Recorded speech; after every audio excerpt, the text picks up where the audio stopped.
Are you coming in, Vassa? It's a glare. So you fix the camera? Oh, great.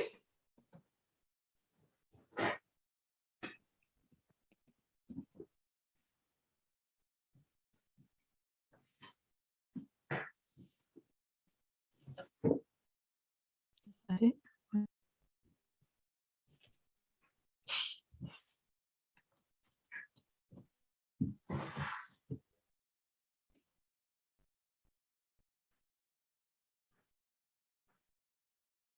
I think that was playback. No, right.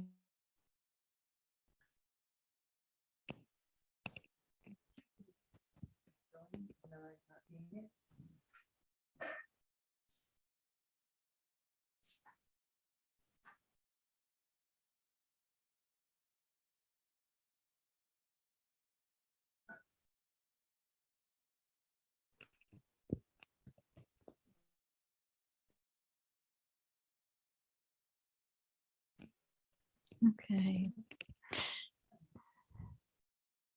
Here we are. Namo tassa bhagavato arahato samma sambuddhassa. Namo tassa bhagavato arahato samma sambuddhassa. Namo tassa bhagavato arahato samma sambuddhassa.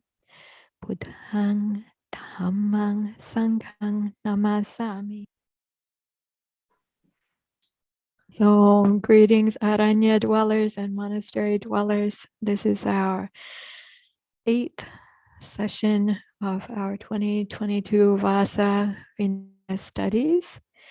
And last time in our 7th session, we covered various important topics concerning our monastic discipline related to genes that occur in discipline between the seminary sikha, the seminary precepts and discipline, and that of bhikkhu and of the bhikkhuni. And we also went over some matters of our korwat in these regards.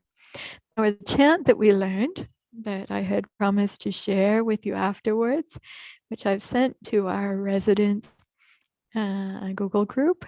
So if you're on that email, you'll be able to find it there. And this is the chant. This is with regards to the sixfold samvara. Chakuna samvara sadhu. Sadhu sotena samvaro. Kanena samvaro sadhu. Sadhu jivena samvaro. Kayena samvaro sadhu. Sadhu manena samvaro. And I mentioned that there's also the alternate ending sadhu chittena samvaro. But in terms of the teaching on the indriyas, this is related to sila samvara, at the juncture between sila samvara, which we think is from Patimokkha Sila, related to Patimokkha Sila, but not only Patimokkha Sila, and also Indriya Samvara. So it's samvara with regards to the sense faculties, and here the sixfold samvara is related to the sixfold sense spaces, and there are some different versions of this floating around. I learned this long ago when I was in India, and in places in Sri Lanka and India, this is still taught at the time of seminary or seminara, pabaja. And also for myself as an anagarika, then I was taught to recite this and memorize this and think about how to regularly put it into practice. So there's some different endings to it. Sometimes may end like all around samvara, or samvara all around like this. There are various ways samvara for everything all around is another way that this may end that you can find if you were to search it. So I'd just like to recite this together. I'll say one line, then please repeat after me. Chakuna samvara sadhu. Chakuna Sambara Satu. Sadhu sotena samvaro. Sadhu Sotena Sambara. Kanena samvaro sadhu. Ganena Sambara Satu. Sadhu jivena samvaro. Sadhu Kivena Satu. Kayena samvaro sadhu. Kayena Sambara Satu. Sadhu manena samvaro. Sadhu Manena Sambara. What does sadhu mean in this case? Good. Yes, it's good to, what is it? It's good to practice samvara with regards to the eye. With regards to the ear, it's good to practice samvara. It's good to practice samvara with regards to the nose. With regards to the tongue, it's good to practice samvara. It's good to practice samvara with regards to the body and with regards to the mind. It's good to practice samvara. But there's a second meaning of sadhu here, which is very popular in the Indian interpretation. And then also in some areas in Sri Lanka, this meaning is also very popular and prevalent. What's that second meaning of sadhu? Samana. The monastics, yes. So sometimes the friends visit us, like the elder Waruni, and then she's saying to her child, bow to sadhu, right? She's referring to us. And this is very common in India to refer to the monastics or the recluses or the renunciates as sadhu. And then there's also the female form, which is proper used by the Jains with regards to their female monastics, which is sadhvi. Yes, sadhvi. And that's sadhu plus E, then becomes S long A D H V I. Is how that ends up getting spelled. And so in India, somebody might call you a sadhvi. Which is then a female form of sadhu, or they might just call you sadhu. And then what is samvara? Strength. Samvara also has different meanings. Yes? Restraint. Restraint. Restraint is how it's commonly translated into English in contemporary Theravada Buddhism. And also, I'll just say from the old South Asian context, then this was also used in a different way, which is like the vow, yes. And that's related to the Sanskritic form of this sangriti. And riti in Pali then becomes bata or vata, vrata, riti. And that's related to then, vows. Samvara then would mean like, almost in a way like you're all around vow or complete vow or something like this. But samvara was used for various practitioners with regards to whatever their doctrine and discipline was, particularly how they put that doctrine into their training, how that was manifest in their training and practice. And one of the most obvious ways that that's manifest to average people is, what is our discipline? How are we practicing ourselves? And if we think about then like a car having both gas and brakes as well as a steering wheel, then as I mentioned previously, for samvara would not only imply the brakes. When we think about restraint, we'd think of brakes, right? In your seminary sila, then you're saying, Veramani, this is breaks. I won't do this. I will restrain myself. I will train myself in not doing this. But we know very much the discipline is both about things to be done and not to be done. Yes, and then the steerage part is very important. So Dhamma and Vinaya is so much about steerage. And so the Samvara actually includes all around, includes all of that, not only the breaks, but in terms of like kind of like emergency relief, then like stopping the grave harm is a top priority. So for the causes of grave harm to protect from those and to stop them is a big priority. Then so we see in Ovada Patimokkha, how does it go? Ovada Patimokkha, what would I be thinking of?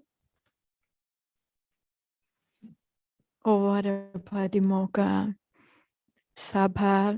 Let's start with the word Sabha, just as a clue. Which verse from Ovada Patimokkha are we talking about? Sabha. Sabha papasa. Sabha papasa akaranang. And that's first, number one, is then not doing, stopping all the causes of harm, which we may even call evil. Yeah. Papa. Sabha papasa akaranang, then kosala supasampada. We find upasampada here. Here, entering into the base of or bringing to fulfillment all kusalasa. What's kusala? What is skillful, what is wholesome, and in the Buddha's terms, skillful, wholesome, and not only meritorious and virtuous in leading to bright destinations and happiness, but also liberating. So kusala supasampada satchita pariyodapanang etang buddhana sasanang. A claim is made here then. This is actually the teaching, the sasana, the dispensation of even all the Buddhas. It says this is the sasana, this is the dispensation, the teaching of Buddhas. So it includes all three of these aspects. That is the refraining, the restraining from what is harmful, and also doing what is kusala, what is wholesome, skillful, and beneficial. Then also the satchita pariyodapanam. What's that? Pariyodapana. If I ask you to pariyodapana here inside this yurt, it would mean you'd clean it from top to bottom. You'd give it a good wipe down, cleaning, like sweep up and wipe down all around. But satchita means with regards to clean up the mind. Yes, with regards to the mind. So here also we see then satu chittena samvaro is also a common alternative here. So with regards to the chitta, with regards to the mind, sachitta pariyodapanang, and it said that that's actually the way that we ourselves are able to discern and distinguish what is kusala and akusala, what is to be done and what's not to be done. So before we're able to see that clearly for ourselves, we have to rely on others' good advice. Yeah, and certainly we know our kilesas, although many people are taking their kilesas as their best advisor. We understand from the Buddha's teaching, kilesas are not our best advisor. We might think my kilesas have my best interest at heart, but if they're not wise, the kilesas are all rooted in ignorance and emerging from ignorance. By definition, they're not wise. So even you have a wish for welfare, but then you do the things that are rooted in ignorance, then the effect is not going to be good. So then the cleaning up the mind, the purification of the mind then becomes very, very important in this regard. So what else did we go over then in our session 7? Let's just do a brief review to remind ourselves, and then we had some notes about where we left off and where we wanted to pick up again. So we asked then Seminary Tavira to also look at those notes. So let's hear now from Seminary Tamawara. What did we go over last time? I'll repeat back. Yes. We reviewed Pachitya number 106, not damaging plant life. What's the Pali name of that precept? Buddhagama Sikapada. Buddhagama. And Buddhagama is, we went over Buddhagama, Vijagama, and all kinds. Yes? Buddhagama is, what is Buddhagama? What kind of life? Animal life? Human life? Plant life. Yes, exactly. What's Bijagama? Bija is the seed life. Okay, let's hear from Venerable Tamanusari. Now, Venerable Tamanusari's name is a combination of two words, Dhamma plus Anusari. Dhamma plus Anusari. And root of Anusari is Sara. Dhamma plus Anusari. Yes, please. What did we study last time?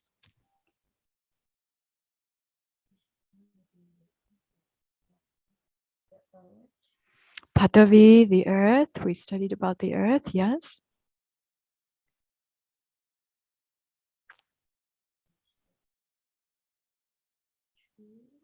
Trees, yes. What are trees in Pali?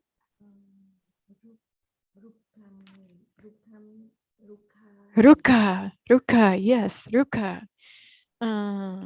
Also, ruksha, but popularly in India these days, they're called vriksha, like bodhi vriksha. But we saw bodhi ruka. And what's ruka mula? We went over the 4 nisayas and 3 nisayas, tayo nisaya, that was recited during your upasampada, just after your upasampada, tayo nisaya. And then there were 3 things there. In the bhikkhu's recitation, there are 4. The one that's different that we have here wonderfully at our hermitage and at our monastery. Also, we can sit at the what? Roots of the tree in Pali. Ruka Mula. Yes, the Ruka Mula is called the Ruka Mula Nisaya. Here in this place that is relatively safe from humans, and we have the wonderful opportunity also to be able to sit at the roots of trees, but we also have the kuti or tent or our small cell or varika at there's something coming from the monastery, but I'm not able to read it at this distance. Please.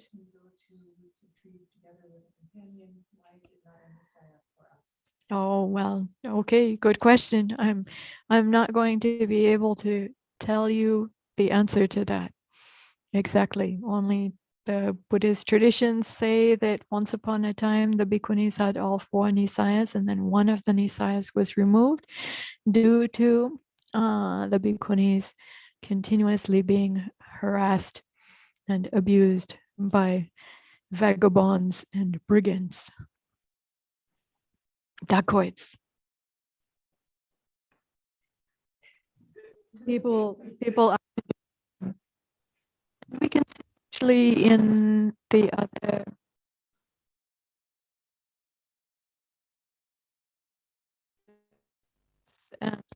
situations that were coming up.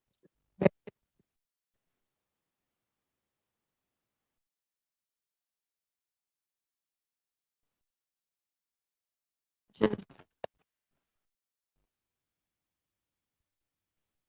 sideways.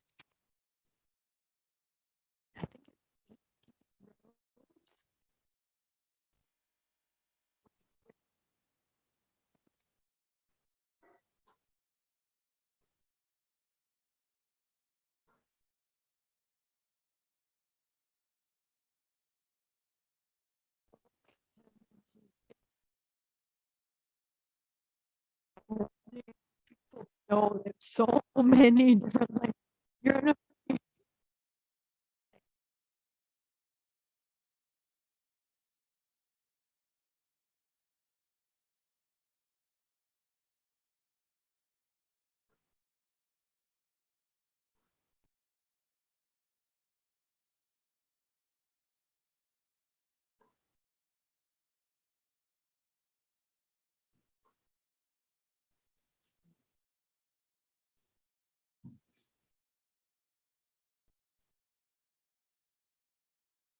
I have a feeling we're not getting the whole experience. Wait, what was the question? What was your question? The bhikkhunis get 3 nisayas, not 4. Hmm. We don't get the nisaya of the roots of trees. Yeah. So I had mentioned also the story of an ordination that happened at Aloka Vihara a few years ago, and then the Venerable Bhikkhu Sangha, the Bhantes, recited the Anusavana, which is then this exhortation that's recited then after the ordination, and then he recited it with all 4. And then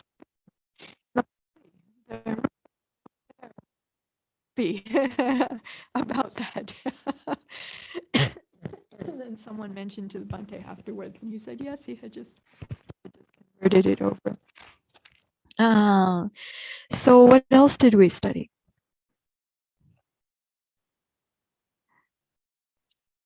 Anything else?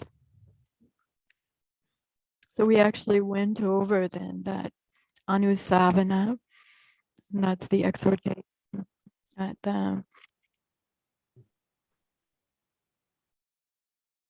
Cooking, I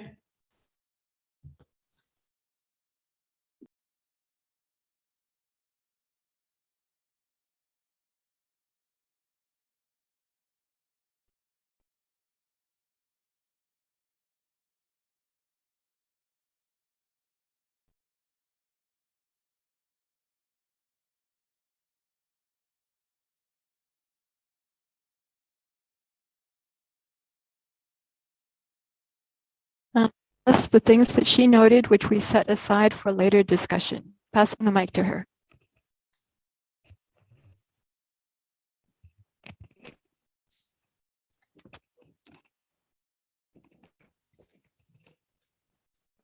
So we noted well, there's a question about how to distinguish between complaining and criticizing versus quarreling, which is to be avoided. There's in the discussion about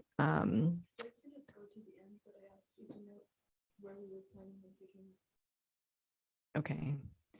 I mean, there were multiple things that we had like specifically noted. We were kind of in the middle of the discussion about the raw grain. And so there was a question about what if someone else eats it and the bhikkhuni doesn't?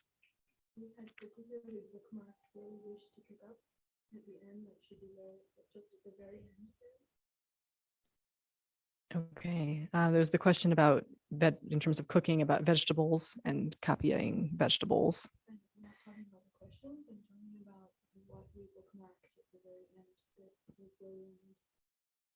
Okay, trying this IA. These are all like I have 3. These are all things at the very bottom. There was offering of medicines and tonics for new bhikkhunis. And that was a Korwat item to follow up on. There's a question about the case study. Right. And then I think after the class, yeah, she noted that Aya Brahmavara is not here, so not a good time to talk about the case study. And then after the class, you had mentioned there being another thing in the Kandikas related to cooking, in addition to these pachityas that we were talking about. So that's what I have at the end. Thank you.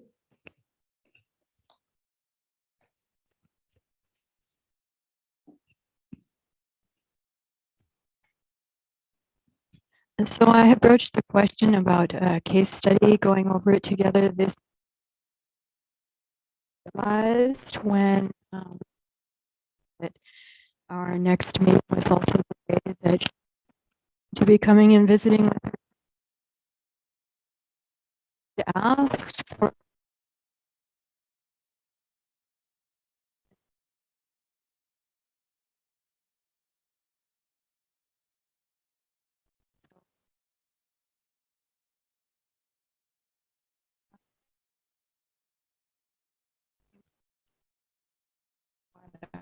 is with us. So I would like to defer that one to hopefully this Friday. And the way I'm saying it like that is just checking in. Do we have anything on our calendar or her calendar for this Friday that would make that not possible? That's why I'm saying it with that kind of inflection.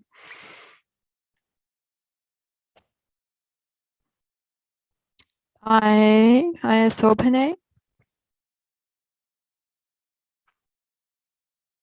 Yes, I would you be all right with, and do you know Aya Brahmawada all right with us going ahead with that as a case study? Do you have any discussion about that afterwards?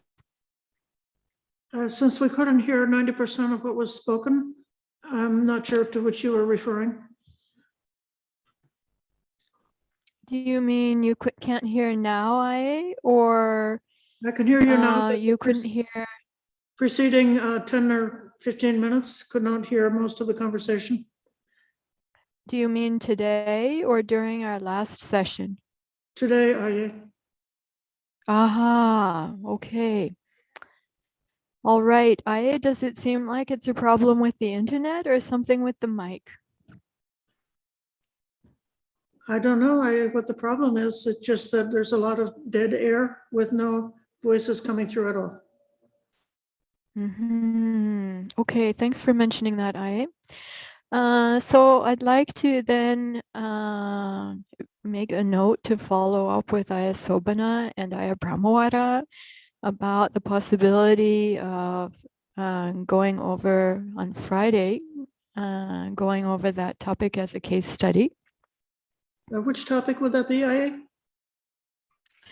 It's the topic we discussed during our last session, which is with regards to Vinaya and then making Korwat. And it was proposed that one outstanding Korwat issue that we have, that we could treat it as a case study and go over it together. Are you amiable to that or no? I suppose I'm not sure to which conversation you are referring, but in any case, we're available for the time. It's our outstanding issue of Vinaya that came up during our retreat time with regards to yourself and Aya Brahmawara. That's regarding money. Yes, Okay. Yes, is that all right with you? yes. On our schedule for tomorrow, actually, a Bikuni meeting, which I've been attending. So this is sort of, we want to do a Bikuni meeting and the Vinaya session on this, or? So the question is, we have a Bikuni meeting scheduled for tomorrow, which actually may be the meeting that was scheduled, that we were trying to schedule from long ago during the retreat times to be able to go over this very topic. And would we rather have that meeting with our Bikunis tomorrow, which then at this time now then would include our new Bikunis, but it wouldn't include Seminary Tavira or Seminary Satyama. Or would we like to allow others in our community, for the sake of our Vinaya studies, to be able to join in that process together? This is the open question. I suggest going ahead with the Bikuni meeting tomorrow and taking care of it then. I heard you say you would suggest going ahead with the Bikuni meeting tomorrow, and I couldn't hear what you said after that. Taking care of the question in that meeting. Okay, and would you be willing to allow an exception in this case for any interested seminaries to be able to join, or no? Normally for Korwat, that would be for our Bikunis. I don't mind, I Okay, Seminary Tavira was saying she would like to join.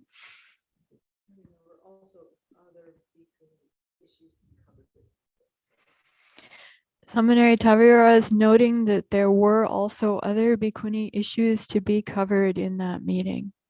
Would it be good for us in that meeting to work with the other Bikuni issues then? I cannot answer, Aye, since I have not seen the agenda for that meeting.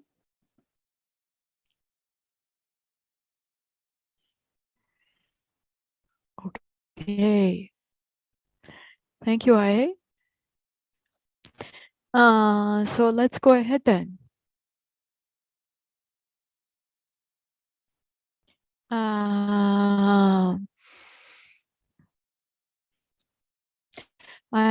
Who were you understanding was responsible for the agenda for that meeting?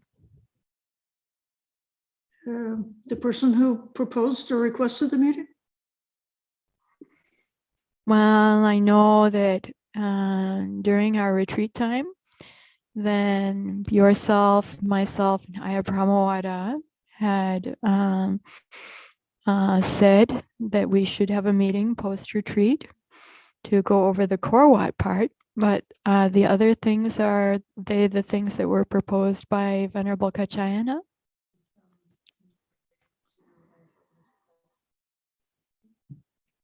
I heard from Venerable Kachayana that the other issue was also could be considered a Korwat one or a special request one, that has to do with your request with regards to leaving things in the kuti.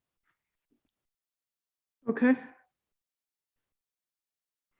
Then I had thought that Venerable Kachayana had some visitor review matters that were for the Bhikkhunis community as well. And what if you were responsible for preparing the item that you requested, and Venerable Kachayana were responsible for preparing the item that they requested? Would that be all right? The item or items? And for the one that was for yourself and Aya Brahmawada, that also, would you be responsible for that? Okay. Okay. Thank you, Aya. We've been waiting for a long time to have this meeting with these requests outstanding. So thank you very much for that. I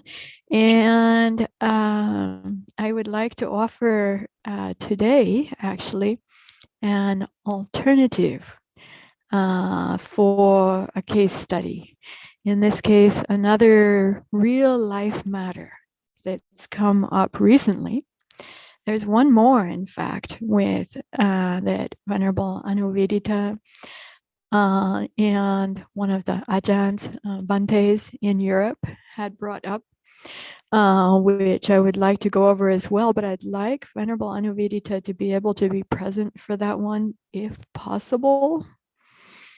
So let me go to one that came up in the last few days, in this last week, and then we can take a look at that one together. And my proposal will be that we take a look at that just to have a little bit of like experiment with what a case study can involve, or how these things can come up, because these are real life matters. But for us to bring it to study, we say that it's a case study. And then after that, we might take a break and then come back and resume with our topics from previous with regards to the foods and the tonics and medicines and what? And salt? And salt. What about the garlic? Garlic. You see, it can go on and on, can't it? Okay.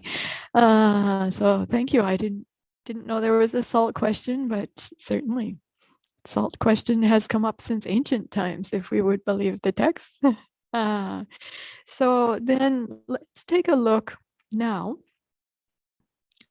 at this case study. So during this last week, on September 17th, then there was an International Bhikkhuni Day program that was offered by UTBSI, United Theravada Bhikkhuni Sangha International. I had proposed for this time that we actually have some hearty dialogue and discussion about some of the topics that have been coming up and have been being like asked or discussed here and there, about which there are various views common popularly in Theravada Buddhism, particularly in Asia, but not only in Asia.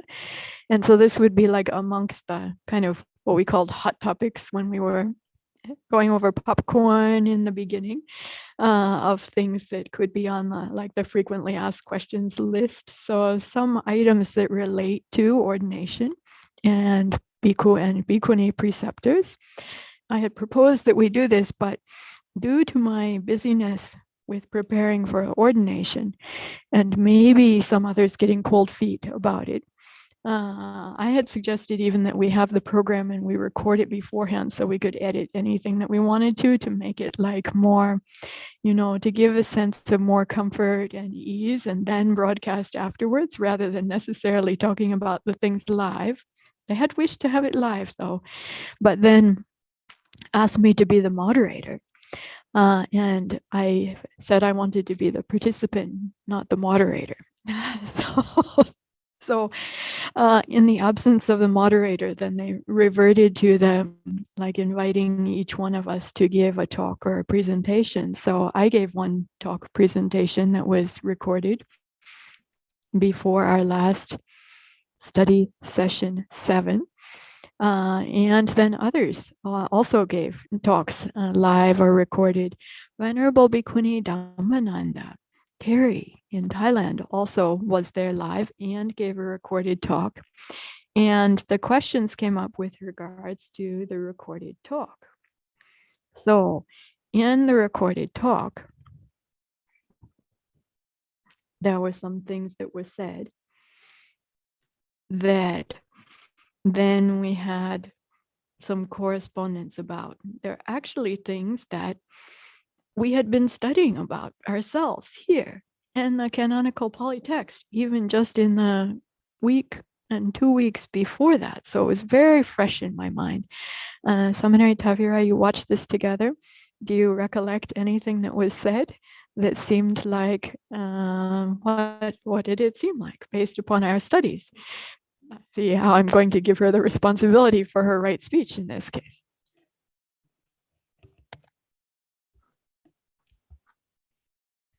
So the main point that Ayya Dhammananda was making was that bhikkhunis are actually ordained by the bhikkhu sangha, and the bhikkhuni portion of the ceremony is not the real ordination. And she was saying it's like a rehearsal, and then the actual ordination and the actual preceptor is with the bhikkhu sangha. And that's part of, she's saying, okay, that's why we say pawatini and not upajaya for the bhikkhuni. And that was kind of the major point, and it was very relevant to what we had just been talking about.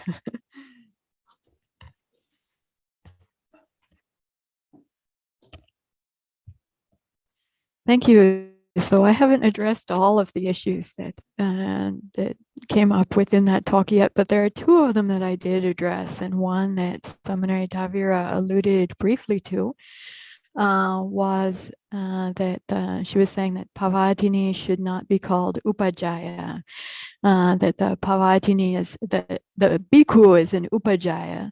There's a Upajaya being a preceptor, but Bhikkhuni as a Pavatini is something else.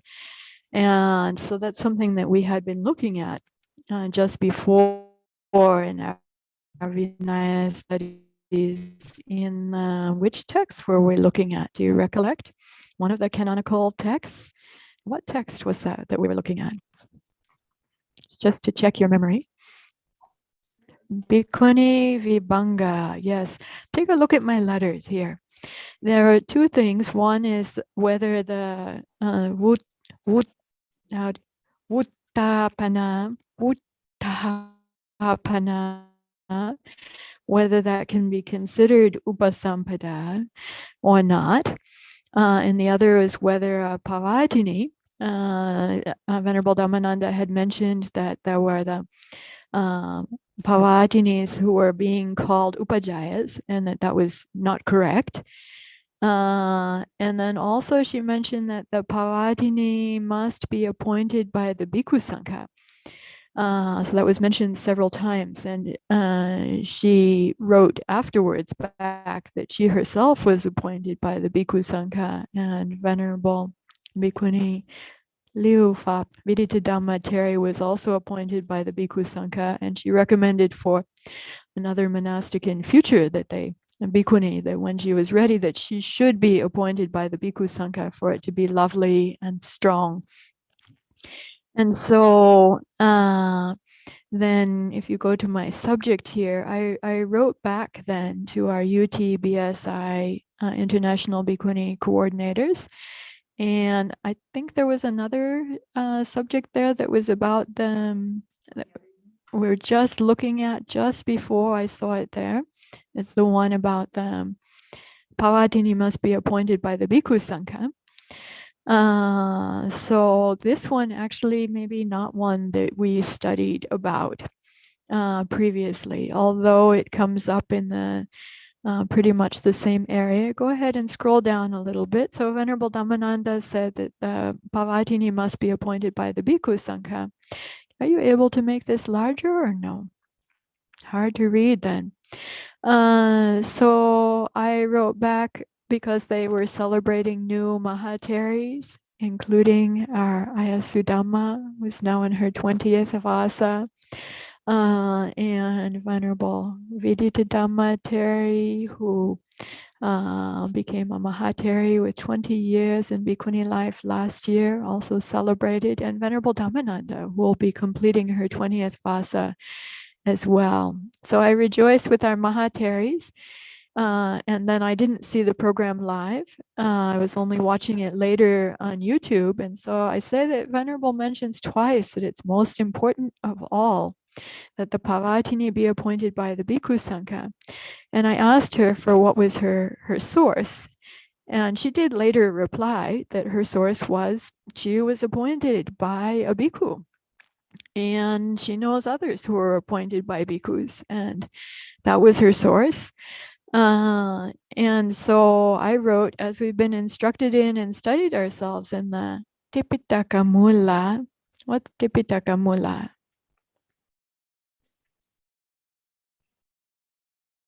What's it? Canonical. Yes, doesn't necessarily mean Pali text. Tipitaka Mula just means the original Tipitaka or root Tipitaka, which means like the root of a tree, like the Ruka Mula, but it's also used for, Mula is also used for original or fundamental. So I write Tipitaka Mula, need your help moving the screen here. Vinaya Pitaka, Bhikkhuni Vibhanga, Bhikkhuni Pachitya 75. Take a look at your Bhikkhuni Pachitya 75 if you have it. This is called the Paripunna Dwadasavasa. Actually, Paripunna Dwadasavasa. Paripunna Dwadasa Vasa. Paripunna Dwadasa Vasa. What are you doing? Okay. Everybody's got their book though, so you can go back to them. Thank you very much. So Dwadasa, we went over this before. Dwadasa is what?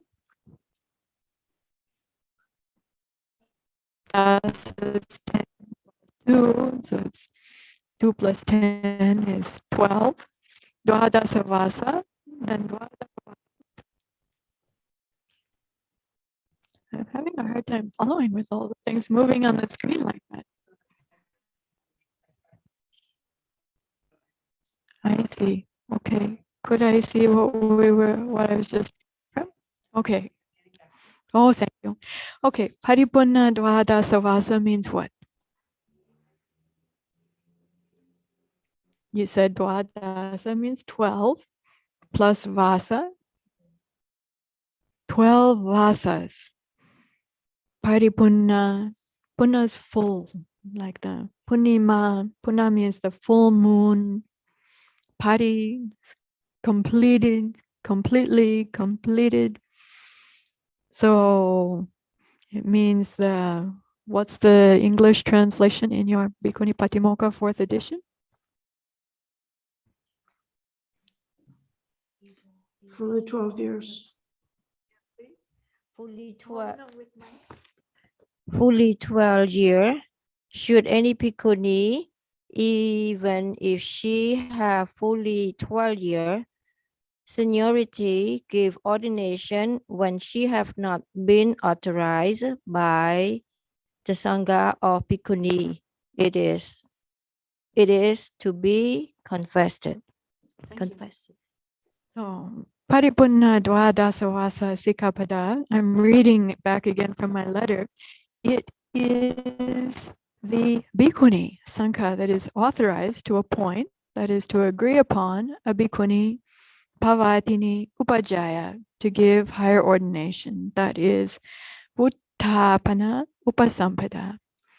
I've included the relevant canonical Pali text below, together with English translation, line by line, along with a link to this precept on Sutta Central. Thank you very much for letting me know about this important matter. So I included the link there, and then it says, and this is, I just cut and paste, Sutta Central here. Bhikkhus, approval is required for a bhikkhuni who has 12 years of seniority to give the full ordination. Anujanami bhikkhave paripunna dwadasavasaya bhikkhuniya uttapana samuting datum. And the approval is to be given like this. Evanchapana bhikkhave tattabha. Tattabha. After approaching the Sangha bhikkhuni, so I highlighted the important part here, that bhikkhuni who has 12 years of seniority should put her upper robe over one shoulder and pay respect at the feet of the senior bhikkhunis. She should then squat on her heels, raise her joined palms, and say, I, the bhikkhuni so-and-so, who has 12 years of seniority, ask the Sangha for approval to give the full ordination. And she should ask a second time and a third time. The Sangha should then decide whether that bhikkhuni is competent and has a sense of conscience. If she's ignorant and shameless, approval should not be given. If she's ignorant but has a sense of conscience, approval should not be given. If she's competent but shameless, approval should not be given. If she's competent and has a sense of conscience, approval should be given. And it's to be given like this. Evanchapana bhikkhave tattabha. A competent and capable bhikkhuni should inform the Sangha. Now, I think even a couple of years ago, here in this very year, on the day of then Anagarika Dhammavada Pabaja to become Seminary Dhammavada, the same date, then Ayasopana had been requested to serve as preceptor in an ordination, and our Bhikkhuni Sangha from here in Aloka Vihara gathered together. And then we exactly did this. Then Kamawacha Charini Bhikkhuni said, Sunatume aye sankho ayang sopana. Yeah, that was at that time. And me too.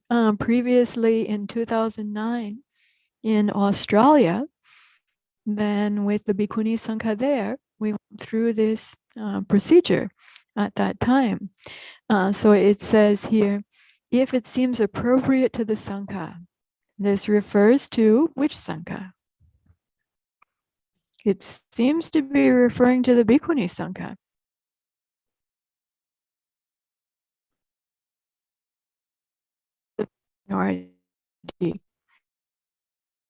To give the full ordination. This is the motion. Esa nyati. Then I asked the Sangha, the Bhikkhuni so-and-so who has 12 years of seniority is asking the Sangha for approval to give the full admission. And then the Sangha gives approval to the Bhikkhuni so-and-so who has 12 years seniority to give full ordination. Any bhikkhuni who approves of giving approval to bhikkhuni so-and-so with 12 years of seniority to give the full ordination should remain silent. Any bhikkhuni who does not approve should speak up. And this is very normal with Sanghakama, that it says this kind of thing at the end. That is, that anyone who approves should be silent. Anyone who does not approve should speak up. Yasa na kamati sabhaseya. She should speak up. If she doesn't agree, if she doesn't approve. Kamati is agreeing. Na kamati, not agreeing. Yasa, in case. Sa, she. Bhaseya, she should speak. Then, if there's silence, then this is recited by the Kamavachacharini to acknowledge that it's done by the silence of the Sangha. The Sangha has given approval to Bhikkhuni so-and-so who has 12 years of seniority to give the full ordination. Tina Sankhena Itanamaya means so-and-so with such and such a name. Paripunna Dwadasavasaya Bhikkhuniya. Would you mind to put the line over? Uttapana Samuti. It's received the agreement to give Uttapana. So this Uttapana is then what Venerable Dhammananda was saying, that because it has like a different name, that's not Upasampada, that's a rehearsal. Go back to the end. The Sangha approves and is therefore silent. I will remember it thus. Kamati Sanghasa. Kamati again is the agreement. Na kamati. Na kamati is not agreeing. Kamati Sanghasa means the Sangha agrees. Tasmatunhi. Eva metang tarayami ti. Ti is, in this case, it's not 3. It's a quotation mark. It's an end quote. And in fact, in Pali, you don't have a beginning quote. You just have an end quote. So that's something you just have to know. Something is being quoted directly before that if you have a T at the end. So, eva metang dharayami. When that's announced at that time, then, and Venerable Sopanatari here with us, she's announced as Kamavachacharini. She's served many times as Kamavachacharini. What does it mean? Dharayami ti. Aye? That's related to Dhammadharini, to memorize and remember something. Yes. Dhammadhara, it's true, means to hold or uphold the Dhamma. So the Dhara in this case means to hold or uphold. Dhamma for Dhara, Dhammadhara also is used for who not only holds and upholds, but also those who hold in their memory the Dhamma, like those who are able to recite the Dhamma. So there's a particular person in the Sangha who's called a Tipitaka Dhara. Who are they? One who can recite. Tipitaka Dhara. There's someone who has memorized the entire Tipitaka. Now, I'm not sure how many. There are still, I think, more than 10 of them in Burma. Number 12 passed away recently at a young age. The other countries don't have many of them anymore, but Burma still does. So those who have committed the entire Tipitaka to memory. Then another name then also for those who have memorized just the Sutta Pitaka is Suttadhara. But then it's also used for those who are teachers of the Sutta Pitaka.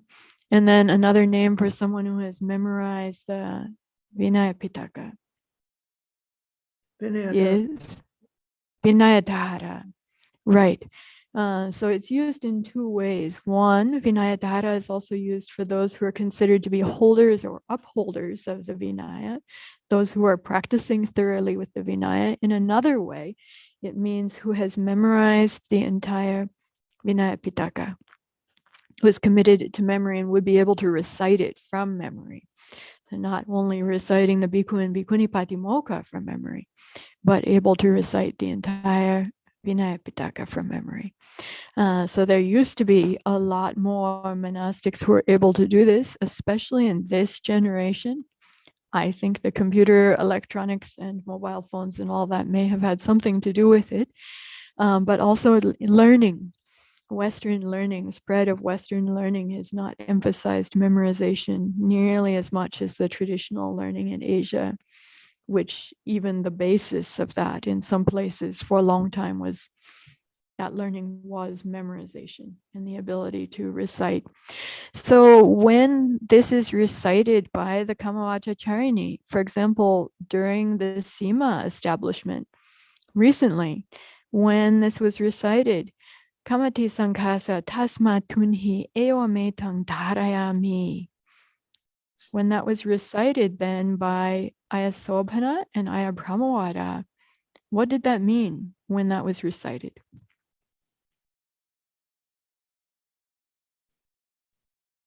Please.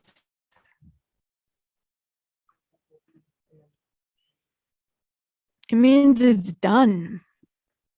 The Sangha has put its seal of approval on it and it's done. And this is what we are to remember and uphold. And the person who's in that position of being the Kamavachacharini is announcing that. That's why they are telling the Sangha, announcing to the Sangha, Ewa me tang tarayami. They're saying, they're almost being like a judge in this case, in a way, because they've made the motion. And then they've made sometimes just one motion, sometimes 3 announcements. And if the Sangha is silent, then that's like the verdict. Then the Sangha has decided, the Sangha karma is done. And it should be then, it is held to be done, and it should be upheld in that way. But it means the decision of the Sangha it's final at that point. Only if something was done illegally or illegitimately about it could that be questioned afterwards. For example, Upasampada. For a bhikkhu, how old do you have to be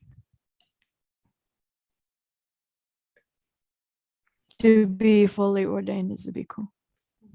20. I heard 21, I heard 20, I heard 30. No? To be or upasampada as a bhikkhu, how old do you have to be? 20, 20, I'm hearing 20. I'm hearing from Venerable Dhammawada, I'm hearing 20 from conception. Does anyone disagree? Is there any case, supposing someone were 12. fully ordained as a bhikkhu from age 18, are they legally a bhikkhu or not? 3 here are shaking their head. 1 is raising eyebrows. How about at the monastery end? If someone is ordained by Sangha at age 18 as a bhikkhu, are they? It's almost, if someone knows Vinaya really, really well, then they might raise the question here. Age 18, are they fully ordained or not? I thought they had to be 20. So I'm not sure. Yeah. Yes, that you're right. They have to be 20. It's true. That's one of the things. There are various things that are like there are certain list of things when we were studying in our, what was it, 4.5 or 5.5, or which was it? 4.5? 4.5 in our studies going over Antaraika Dhammas. Then there are, among these things, then there's the question about, for the bhikkhus, about being fully 20 years of age. And that's one of the things. There are some other questions also, like, for example, are you human? If the person is not human and they're ordained, are they ordained or not? No. No. So there's 3 different sections there in the Antarayika Dhammas. One are the things that like absolutely have to be. And then another section is things that they are fully ordained, but there may be like a pachitya or dukkata precept. And then there's another section that's like there's no penalty and they are ordained. So those latter 2 sections, they are ordained. They are legally ordained. That first section, those things in the first section, including they're not human and they aren't the minimum age, then they're not, even they were ordained, but they're not legally ordained. But why did I say it was a trick question in a way for the who study Vinaya a lot?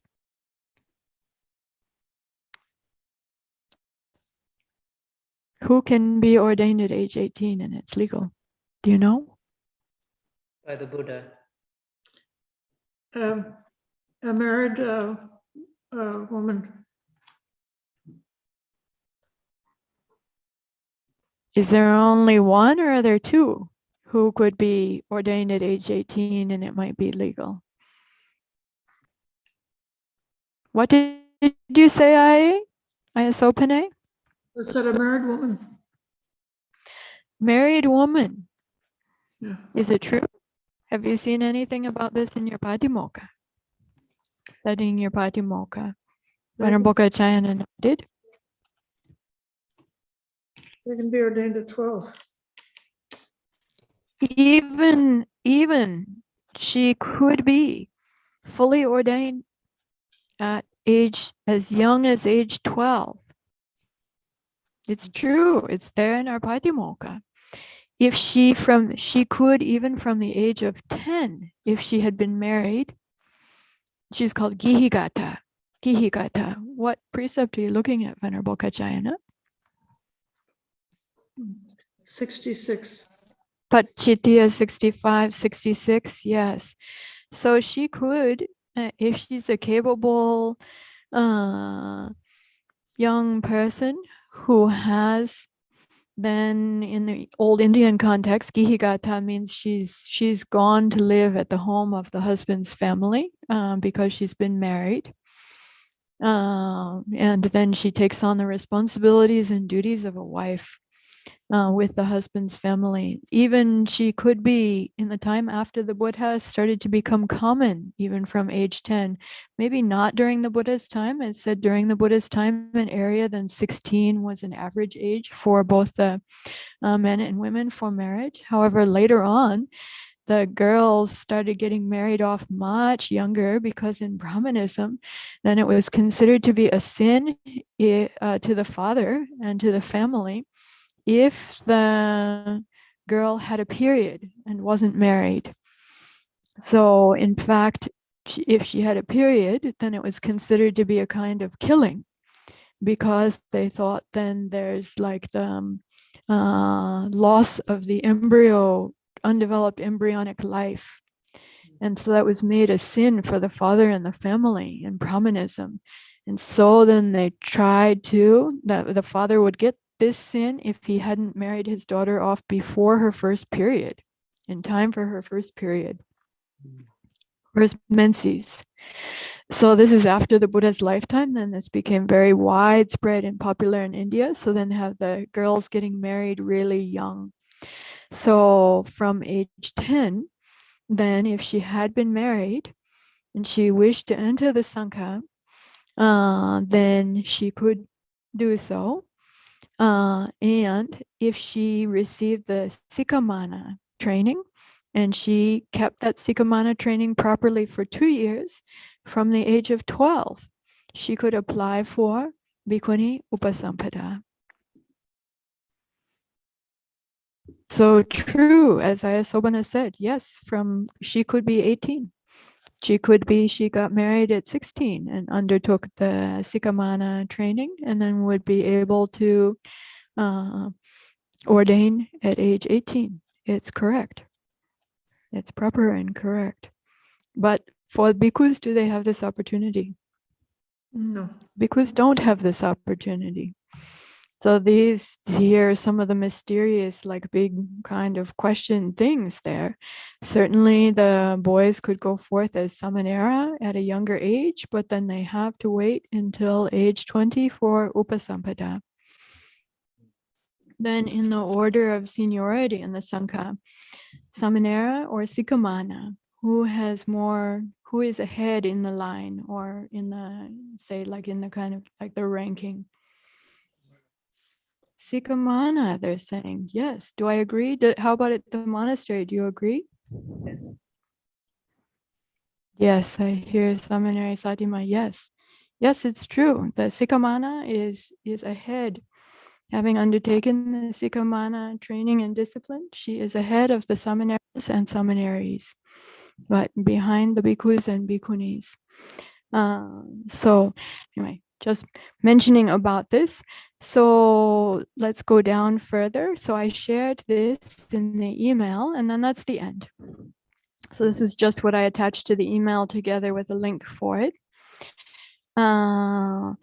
And then Venerable Dhammananda had replied to this, like, thanks for sharing that. And I was appointed by a senior bhikkhu. And Venerable Vinaya was also appointed by a senior bhikkhu. And she seemed to be then recommending other bhikkhunis in Asia should also be appointed by senior and leading bhikkhus, because that would be lustrous and well accepted and well appreciated. Anyway, I shared this, so let's look at the other letter. So this is an example then of something coming up, and because it's a UTBSI program, and I'm a member, I'm one of the Bhikkhuni coordinators. In fact, I'm the senior Bhikkhuni coordinator for the UTBSI. Almost all of us are Bhikkhuni preceptors together. And so I listened to this, and then I brought this up because it seemed different than what I had learned in Vinaya. So I wondered, where is this coming from? And I shared what I had learned. So for the other, then this is the question about a Bhikkhuni Bhavatini. Go back to the title, please. Bhikkhuni Bhavatini being called Bhikkhuni Upajaya. So Venerable Dhammananda Terry brought up in her talk that there were some Bhikkhuni Bhavatinis who were calling themselves Upajaya, or others were calling them Upajaya, but that she seemed to be saying that this was wrong, that this was not correct, that only bhikkhus are upajayas, and that bhikkhuni should have bhikkhu upajayas, and bhikkhuni preceptors are not upajayas, they're pavatini.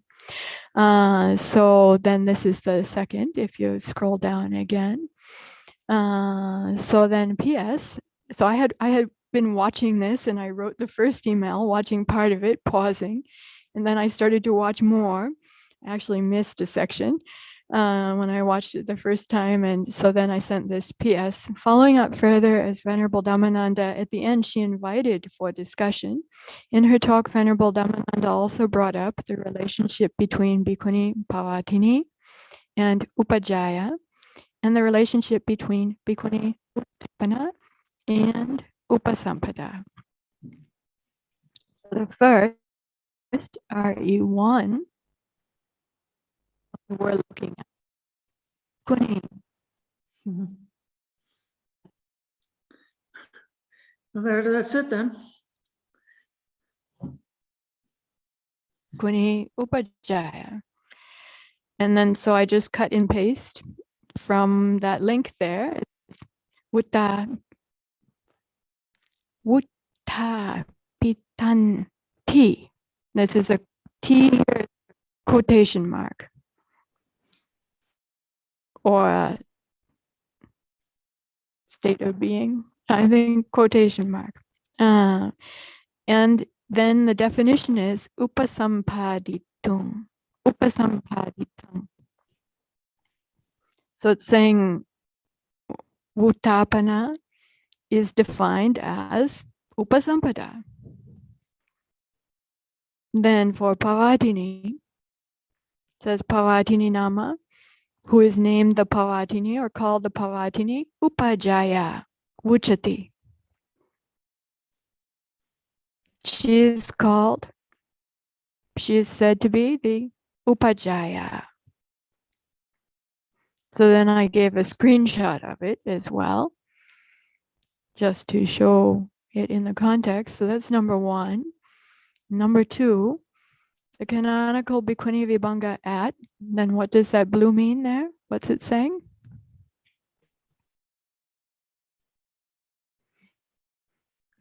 So we've seen this kind of shorthand before on Sutta Central. What does that mean?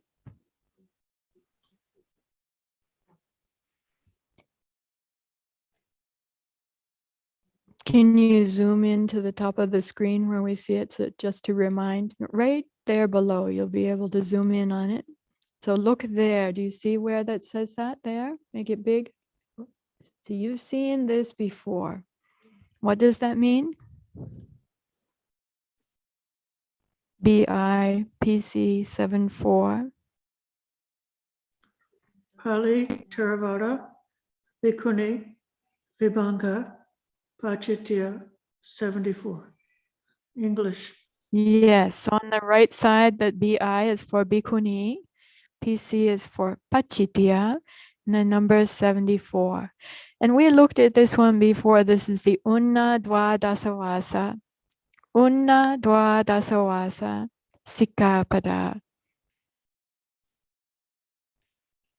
So here again, it says, I gave the link to it, then the canonical Bhikkhuni Vibhanga at, I'm looking at the blue link now, Bhikkhuni Pachitya 74 defines giving Uttapana as giving Upasampada, gives the full admission, Uttapayati, gives the full ordination. In Pali, Upasampadeya.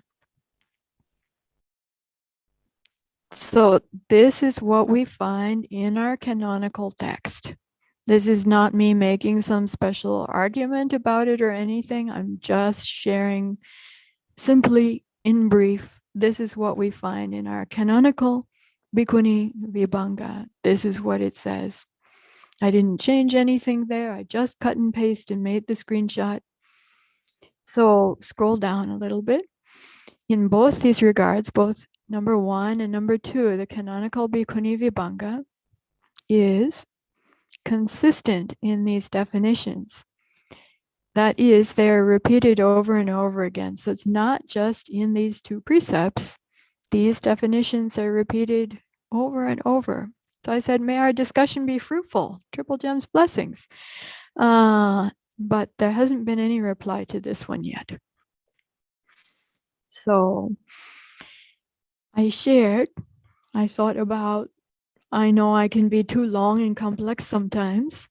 So I just tried to share very briefly and simply and make it as easily accessible as possible, just to show, look, this is what it says in the canon. So that's my response to this. So because Venerable Tamananda is a popular teacher, and because she's not the only one saying these things, she may have heard these things from others, and then now others are hearing these from her. I wish for everyone who's here to just make very clear in your mind, it's not just Ayati says, or me asserting some kind of theory or that kind of thing. This is what it says in our Pali text, canonical Bhikkhuni Vibhanga, which is the canonical explication and analysis of the Patimokkha, which is contained in the Vibhanga. Our canonical Patimokkha is what is contained in the Vibhanga. So the text, lovely text that we have for recitation here, and this beautiful book there, we worked really faithfully on this as editors. And the source of that is, as we know, it's a extra canonical, which means outside the canon. subcommentarial work, which is meant to faithfully, really faithfully reflect, translate what's there. And this is on the screen here. This is what we have that's canonical. So for your knowledge and understanding, if anyone asks you about this, if anyone mentions about this, I wish that you would, as much as possible, clearly, kindly, appreciatively explain and even point out, to be able to show not just your opinion or your teacher's opinion, but what is there in the canon about it. And if the people would like to have more discussion about it, then you can choose whether you want to have more discussion about it or not. I feel like I should reply to the one that's been said to me. The one reply that's come to me, I should reply to it. Discussion was invited. So I would suggest, as much as possible, like timely, clearly, and you have the ability to give. Hopefully you know how to find the link, put the screenshot, on this kind of thing, cut and paste. So I used all these. I did cut and paste and put the link and gave the screenshot for whatever is liked, whatever is most accessible, and just tried to make very, very clear. So now I'd like to invite a little bit of discussion and take a break. So why is this a case study? It's because a matter with regards to Bhikkhuni Vinaya came up. Something that was broadcast then internationally with many people watching and listening. And then also for me, then I'm part of one of the coordinators of this group together, which is almost entirely of international Bhikkhuni preceptors. So I tried to bring up clearly, concisely, friendly, timely, respectfully, what I had learned, and to be able to show about that. Thoughts for discussion, please, opening up.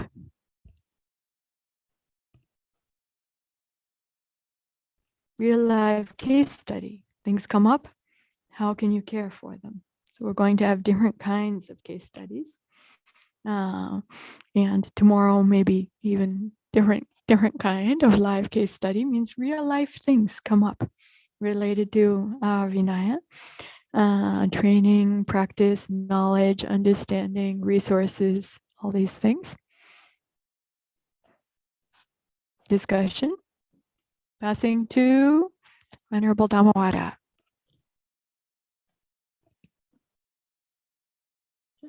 Question. Have you heard from any other member of the UTBSI about this? Has anyone else contacted you questioning these points? Actually, over the last couple of years, I've been contacted a number of times, not necessarily by UTBSI, but by others who are hearing different things. And it's like they hear me saying one thing, and then they hear another Bhikkhuni teacher or leader saying something else, and checking in about that.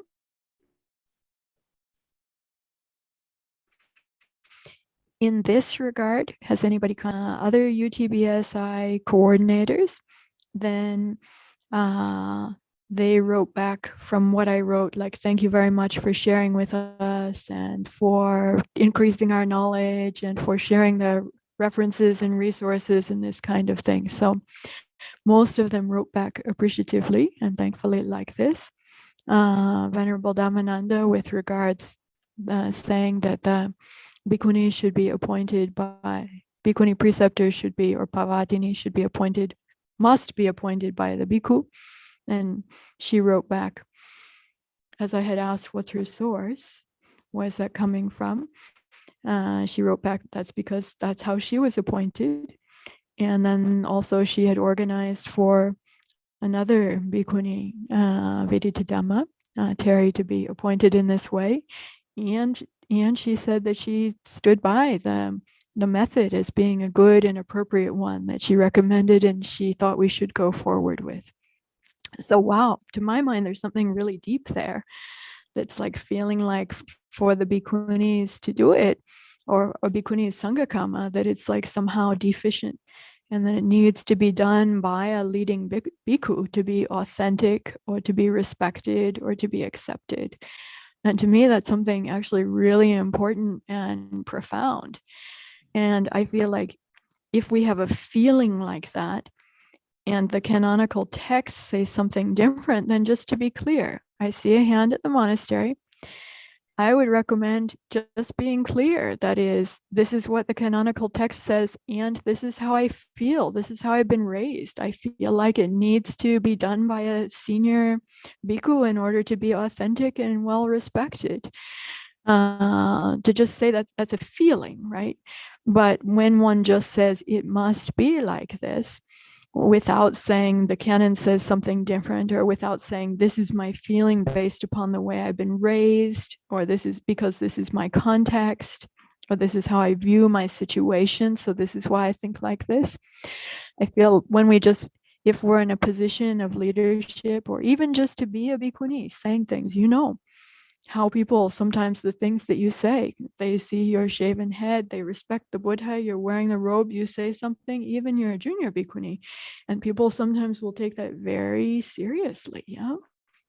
And it will be powerful and important for them. Not to mention who is the, like a senior bhikkhuni leader saying something. So anyway, I want to go to the hand that's raised, and I have these different thoughts about this. One, a place that I feel like is really important to work with, like why is that feeling there, and can we do something about it? And the other, clarity in communication, to be clear. Where is it coming from? To talk about the canon is one thing, and if our feelings are different, to talk about our feelings and where they're coming from just as they are, but to be careful about making pronouncements, especially if we're saying something that's not canonical. Me too. Yes, please, hand at the monastery. This reminds me of the pamphlet that Venerable Analeo wrote about the legality of the bhikkhuni ordination, in which he said that if there is not any bhikkhuni sangha, then it's proper for the bhikkhus to ordain a woman as a bhikkhuni. And then after the qualified bhikkhuni sangha is established, then it's no longer correct for a bhikkhu to ordain a bhikkhuni without the dual ordination.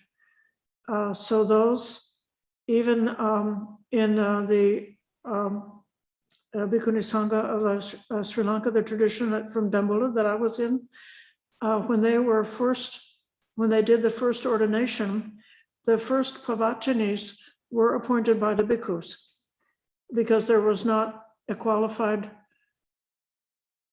I guess they felt there was a bhikkhuni sangha. The bhikkhuni sangha had just been created, and they did have 4 bhikkhunis, but they didn't have anybody with 12 years of seniority.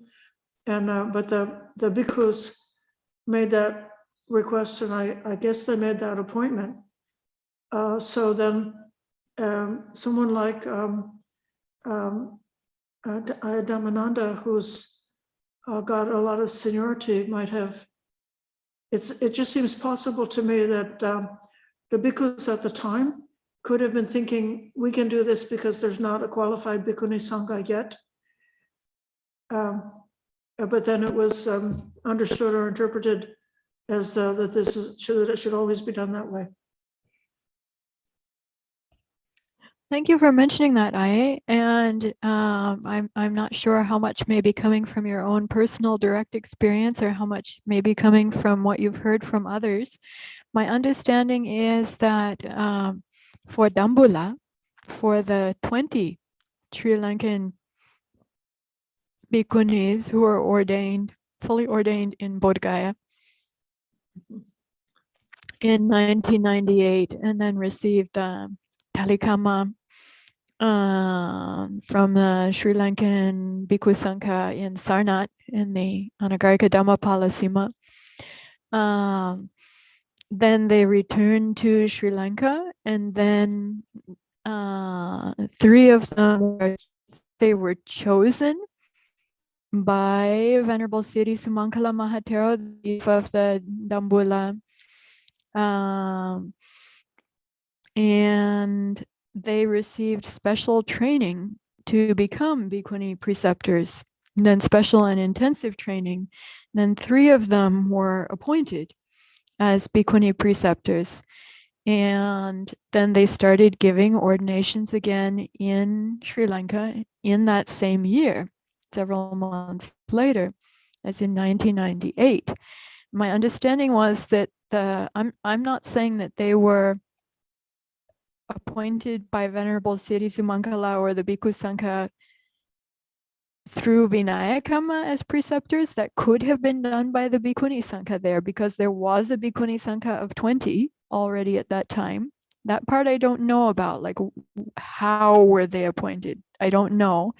But I know that when they had that ordination then in Sri Lanka at Dambula in 1998, or the Dambula Bhikkhuni ordination in 1998, that Venerable Siddhi Sumankala then served as the Bhikkhu preceptor, additional to. And he's already been a Bhikkhu preceptor, but served as Bhikkhu preceptor, or maybe even not in that case, may have been Venerable Dhammaloka. But there was a Bhikkhu preceptor then, as well as the Bhikkhuni Bhikkhuni preceptors. And in Sri Lanka at that time, those Bhikkhuni preceptors then were called Upajayas. So the method of their appointment, I don't know, but because of their studies, I would imagine that the Bhikkhuni Sangha there that existed at that time would have been the ones to do the Vinaya Kamma for their appointment. It's my imagination. I wasn't there. I don't know for sure about that.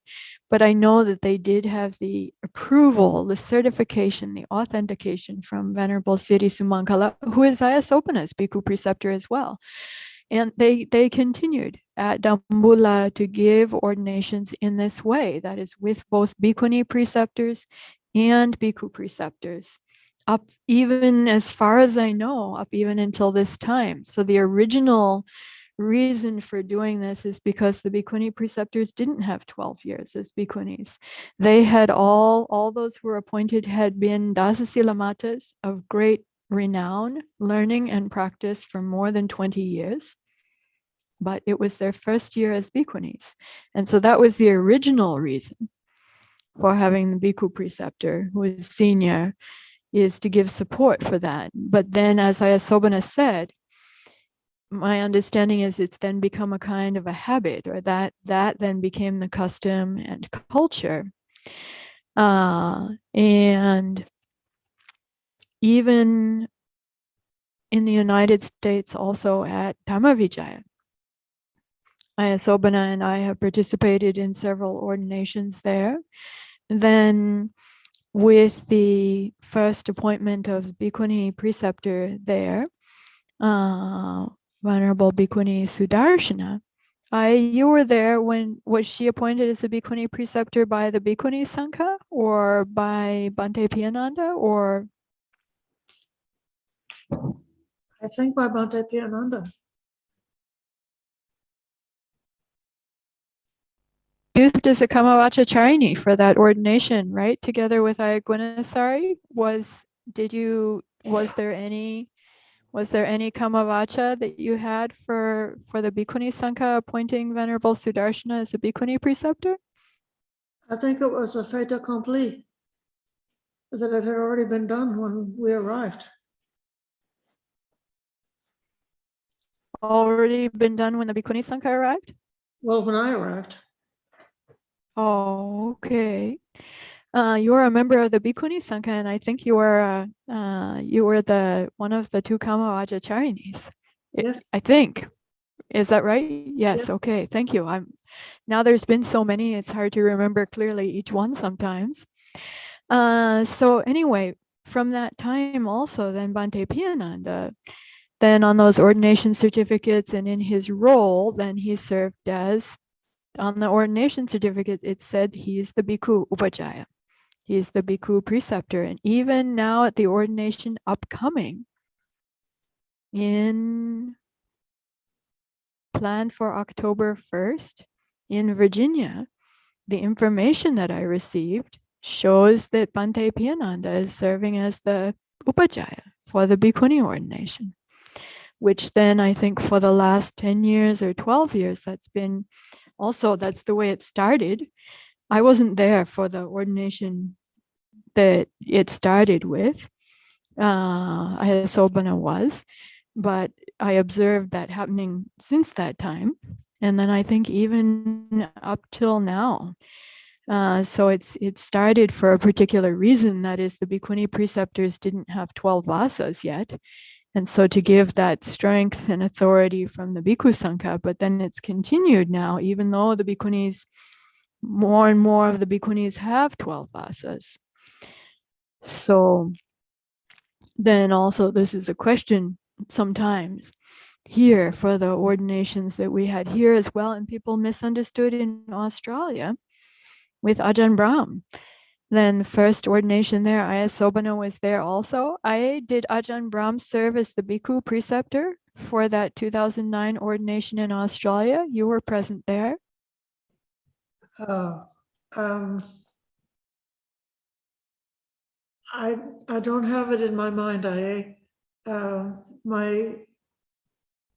thought he was doing it more by the book. Yes, he did it by the book. He did not serve as the Bhikkhu preceptor, Bhikkhu Upajjhaya. He served as what's called the knowledgeable Bhikkhu, Right. Patibala. There's the Patibala Bhikkhuni. This is the definition of who serves as the Kamavacacharya or Kamavachacharini. Patibala, Bhikkhu Patibala Bhikkhuni means not foolish, the opposite of foolish, not ignorant, the opposite of ignorant. So we say knowledgeable Bhikkhu or knowledgeable Bhikkhuni. Then there are the qualifications for who is the knowledgeable Bhikkhu, knowledgeable Bhikkhuni. So Ajahn Brahm served then as a knowledgeable Bhikkhu per the book, per Vinaya. But a lot of people misunderstood. Then people said, some few people knew and said, no, Ayatatthaloka served as the Bhikkhuni preceptor for this ordination. And I can't believe it. They couldn't believe it. So it spread all around because they thought it's just the thinking, just the way of thinking, that their senior male bhikkhu has to be the one who is in that position. So it's just according to some traditional thinking. So last 12 years, over and over and over and over again, I mentioned to the people wrote articles, they gave to me, they mentioned Ajahn Brahm as the preceptor. I let them know over and over and over again. Actually, that's not how it worked, and this is canonical. And as Ayasobana said, yeah, it was done by the book. It was done canonically. And so some people say that we're being really progressive and that the canon is so behind the times. In this regard, I'm not sure. I feel like the canon is way ahead in this regard, and we're having this particular regard at least, and we're having a bit of a hard time to catch up. So where is the Bhikkhu preceptor, right? We're used to them like that. Bhikkhuni cannot be. Yes, Back to your question about sort of discussion about this, it seems to me that if we, and in consultation with very intelligent advisors, are confident that we are doing it by the book, and then other people have different ideas, that could be considered like part of the 8 worldly winds, and we don't need to be disturbed by those criticisms, nor do we need to use force or escalate a contest to prove that we're right and they're wrong. But we could just do it the right way, and when asked, we could explain how we know that it's the right way. Yes, well, I think we are trying to do it the right way in this regard. And also, I think there are different ways to address things that come up. And so, sure, knowing we're right and being silent is one of them. But I feel like also there can be space for, rather than using force and escalating a conflict, or at least not with that intention, there are ways that people who are peers or colleagues, or I'm thinking about UTBSI, I think we consider ourselves peers and colleagues, that like, and inviting discussion, that we can say things. I hope that what I wrote wouldn't be seen as using force or escalating a conflict. I very much did not try to write in that kind of way. And also, as a matter of conscience, I didn't think I should just be silent, because we are peers and colleagues working together. We created this program together, and there was an invitation for discussion. I didn't just broadcast this out on the internet at this time. I wrote to my colleagues with the UTBSI personally. So not like putting out a public letter or posting it to our mailing list, or it might be good to do that because so many people have watched it now. So that may be good to do, just so as not to be involved in spreading wrong views, and wrong ideas with regards to what's canonical or not. So I feel like sometimes the method may be just to like know we're right and be silent. And Right. sometimes it may be good to speak to one another and to discuss and let didn't- know what I we've didn't- learned, huh? I didn't mean to be silent. I meant that Oh, the answer that you gave, pointing out the canonical reference, then you might not receive a concession from Aya Dominanda or from somebody else who's got a different idea. They might not concede the point, even after you've pointed out and given the canonical citation for it. And I meant that we didn't need to use force or escalate until they concede to our. oh yes. Understanding. Yes, I agree with you about that, and I feel like, I'm still so much learning about this, but how to have skillful dialogue, how it might be possible to concede that, yes, this is in the canon, but I feel like what we need to do now, based on my culture and situation, I feel like that needs to be different. I feel like people aren't ready for this, or that kind of thing, to be able to like just say honestly what's going on. I hope. I feel like that could be a boon for us to be able to acknowledge in this kind of way.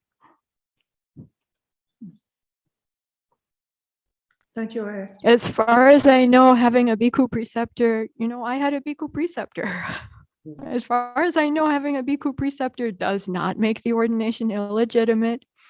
So it's not something that is required by the canon. It doesn't appear in the canon, and as far as I know, based upon what is there in the canon, when that happens, that is legitimate. That is still legitimate. And so, perhaps that's the good thing to acknowledge and make clear. I feel like that's the point that Venerable Dhammananda was maybe the point that she was trying to make, that I do agree with. But that's different than saying they are required canonically, So a bhikkhu right? is sufficient but not necessary. Bhikkhu preceptor, the Bhikkhu Sangha, canonically, for the dual ordination, the Bhikkhu Sangha and the agreement of the Bhikkhu Sangha must be there to confirm and complete the ordination. Just there's no Bhikkhu preceptor who's there. When the candidates now new bhikkhunis, when they were chanting, when you chanted to say,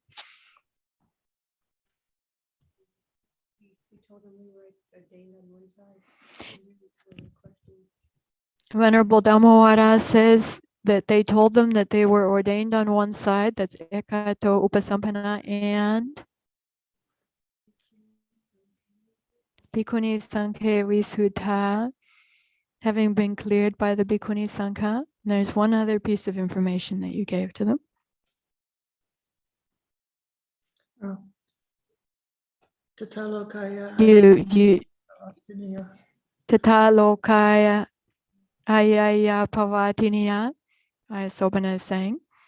That means with Venerable Tata Loka as preceptor. So that's, that's part of the canonical, what you were reciting is the canonical request there from the then who's Ekato Upasampanna, which means fully accepted, fully ordained on one side, with having been cleared by the Bhikkhuni Sangha, so having been fully accepted by the Bhikkhuni Sangha with the name of the Bhikkhuni as preceptor. Yeah. Okay, so those were my two letters. Those were my two points there. Further discussion about it. What do you think?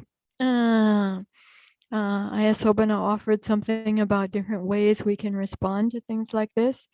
I'm wondering for this perceived situation where, and this is just me guessing, when Venerable Dhammananda says it will be good, it will be well accepted, it will be lustrous,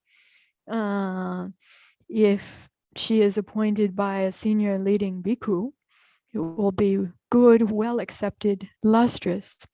To my mind, that says it says one thing, and it also says something else.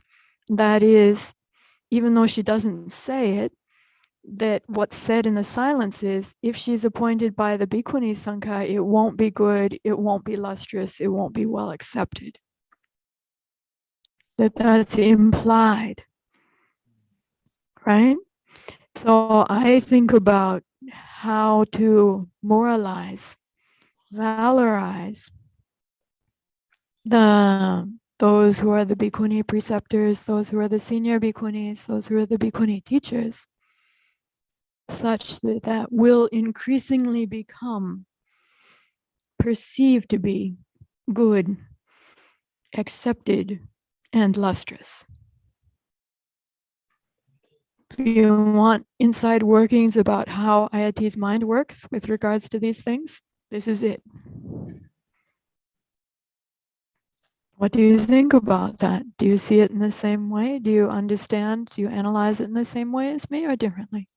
Inviting your replies, your thoughts. Samanay Tavira.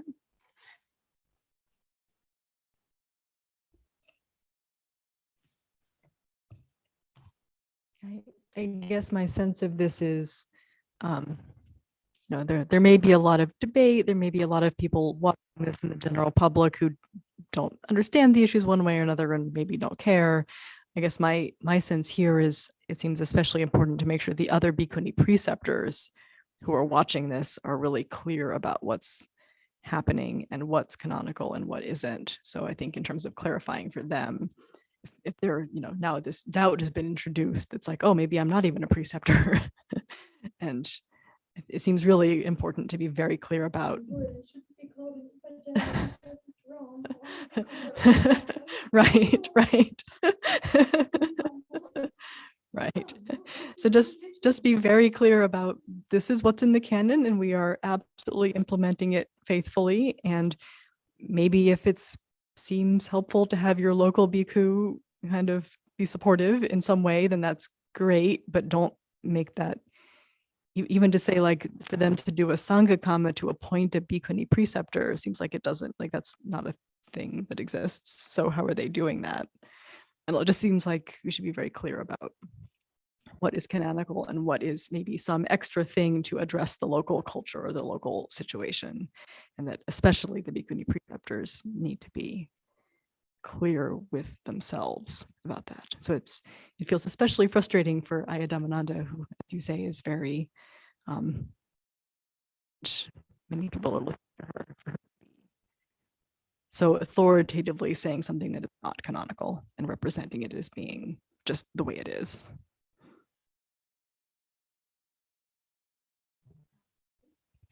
Comments from others?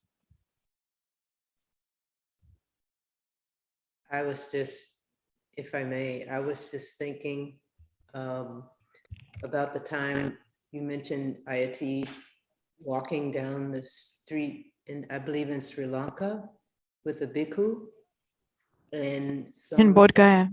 Gaya, and some lay people saw you, and Some bhikkhunis saw me, Indian bhikkhunis. then there was this big kerfuffle about you were having committed a sangha to say so because you were walking along. No, they thought I was parajika because of it Right, that you were parajika because and wouldn't come to class with me as a teacher in the class. exactly. So I was just thinking about how quickly these things can, fire up if they're not dealt with, dealt with quickly. They can become Yeah. big issues. Yeah, thank you for mentioning that. That was a case of what I call Vinaya by rumor. And this is also such a case. Where are the ideas coming from? They're coming from people thinking and talking. Right. And then that's being thought about more, and then there's more talking. And so it's emerging at that level, and then it becomes Vinaya by rumor. Right. So that's a really good comparison. And, in this case also, Venerable Dhammananda, there's one more part that I heard then listening through it over again together with Samaneri Tavira and Venerable Kachayana. No, Venerable Kachayana was just there in my heart. So, and that was saying that the Sangha Kama with the Bhikkhuni Sangha is only a rehearsal, that the real thing is with the Bhikkhu Sangha. And that's one that I feel like also needs to be addressed, which I haven't yet because I wrote those 2 letters during my first time watching and the connection was off and on. I'm trying to get dropped off back to the place again, all this. So I didn't watch all the way through until later on together with Samaneri Tavira. And then that's an outstanding point still to be addressed. And I feel like that point is, how to say it, in some ways even more powerful because it implies, together with the other points, that any Sangha Karma that the Bhikkhunis do is not really a Sangha Karma. It's not really authentic, that the Bhikkhunis don't really have that power, that only the Bhikkhu Sangha has that power. And so, wow. So there's a point still to be attended to and cared for. And if this had just been in a discussion amongst ourselves, then I feel like responding to it only amongst ourselves would be appropriate. But because this is something that was broadcast live and is being shared around so much with so many people further sharing and watching, and because of the great respect in which Venerable Dhammananda is held, and for so many reasons, rightly so, then I feel like maybe I'm just contemplating about it. Like, what is the good method for speaking to this? My understanding is Bhikkhuni Sangha does Sangha Karma, it's legit. Then I heard also for the preparations for the upcoming ordination in Virginia, then this question was raised and there was a wish to discuss about Sima. I don't know if Ayasobana joined in that discussion or not, but Venerable Bhikkhuni Sudarshana was wanting to discuss, and the question came up was then can the Bhikkhuni Sangha establish the Sima? And I'm not sure if it's a compromise that's been reached or what finally has been decided, whether it's going to be Bhikkhuni Sangha is establishing the Sima and then the Bhikkhu Sangha is also establishing the same Sima, or whether the Bhikkhuni Sangha is just doing it or Bhikkhu Sangha is just doing it or what. But I know that this has been a big issue with regards to these preparations. And I think the issue of question that did not come up here is, if the Bhikkhuni Sangha has established it, is it valid for the Bhikkhu Sangha? My understanding with regards to the whole concept of Ubato Sangha and Sangha Karma is that Sangha Karmas by the Bhikkhu Sangha and Sangha Karmas by the Bhikkhuni Sangha are valid for both. That we are legally members of the Ubato Sangha together, and that what the Bhikkhu Sangha, Sangha Karmas are done, that they are also valid for the Bhikkhuni Sangha, and Sangha Karmas that the Bhikkhuni Sangha does are also valid for, to be upheld, to be held as valid by the Bhikkhu Sangha, unless we've done something wrong with it. Like we're fully ordaining the girls age 9, or just if not Sikamana, then need to be 20 for the bhikkhunis as well. Yeah, if not going through Sikamana. So Bhikkhu Sangha does an ordination that's to be held as valid by the Bhikkhuni Sangha. Yeah. And the Bhikkhuni Sangha, Sangha Karmas, my understanding is, this is my traditional learning, also to be held as valid by the Bhikkhu Sangha. Yes, please. I was just, I was wondering if I could ask a question about that. So I wonder if Pachitya number 154 would be grounds for responding to this claim that Venerable Dhammananda has made. And I know she's probably not pointing to any one bhikkhuni in particular, but I wonder if sort of by default, by making that statement, she's making a charge in a way that Which statement are you thinking of? when she said, We'll ask Venerable Kachayana to put up 154 on the screen for us. Yes, please go ahead. when the Venerable Dhammananda is saying that it's, it's lustrous, it's wonderful for the bhikkhu to serve as the upajjhaya, which sort of suggests that it's not lustrous. Well, she was saying that it's for the bhikkhu to appoint the bhikkhuni pavatini. For the bhikkhu. For the pavatini bhikkhuni preceptor to be appointed by a senior bhikkhu. Right. That's good and lustrous and to be well accepted. Right. And therefore by default to not do so means it's the opposite. I wonder if that is somehow in some way suggesting that for the bhikkhuni whose preceptor is not appointed by the bhikkhu, if she's suggesting in a very subtle way, whether that's a Sangha or something like that. I didn't get any sense like that. Thank you for bringing this up. Maybe I'm missing it, but I didn't get any sense like that at all.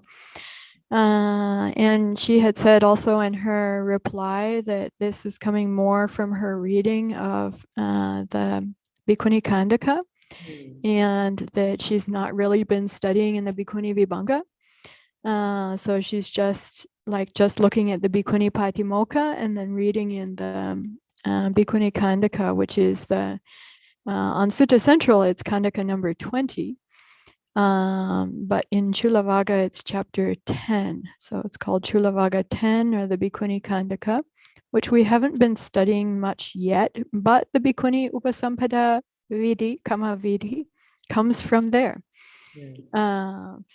So that's where we find the Bhikkhuni Upasampada procedure.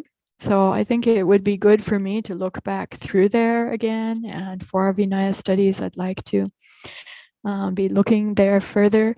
My small regret is the Vassa is so short. 3 months passes so quickly. I would like to have ongoing Vinaya studies with you. And our time passes by so fast. But thank you, Seminary Satima, for bringing this up. And I did not get the sense that she was thinking in any way about this being like an unfounded charge of Sanghadisesa.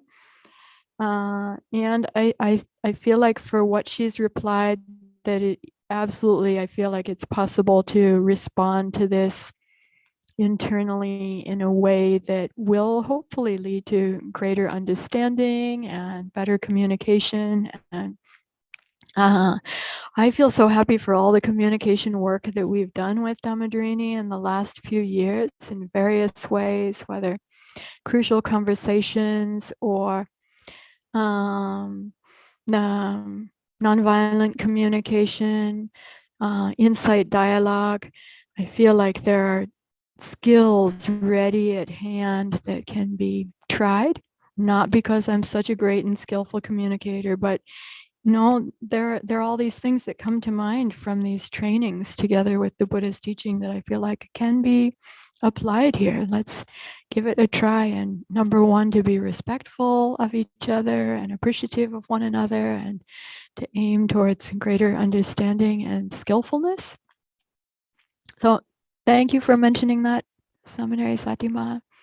We'll see, maybe it comes up that there is such a thought, but so far I didn't get any hint of that part. And for those who are September 30 going to join in for Bhikkhuni Upasampada in Virginia at Dhamma Center, then some of these things may be coming up live. So how to be respectful and skillful and discerning. Is it the time to ask or mention anything? Is it the time to be silent? Can we have discussion together?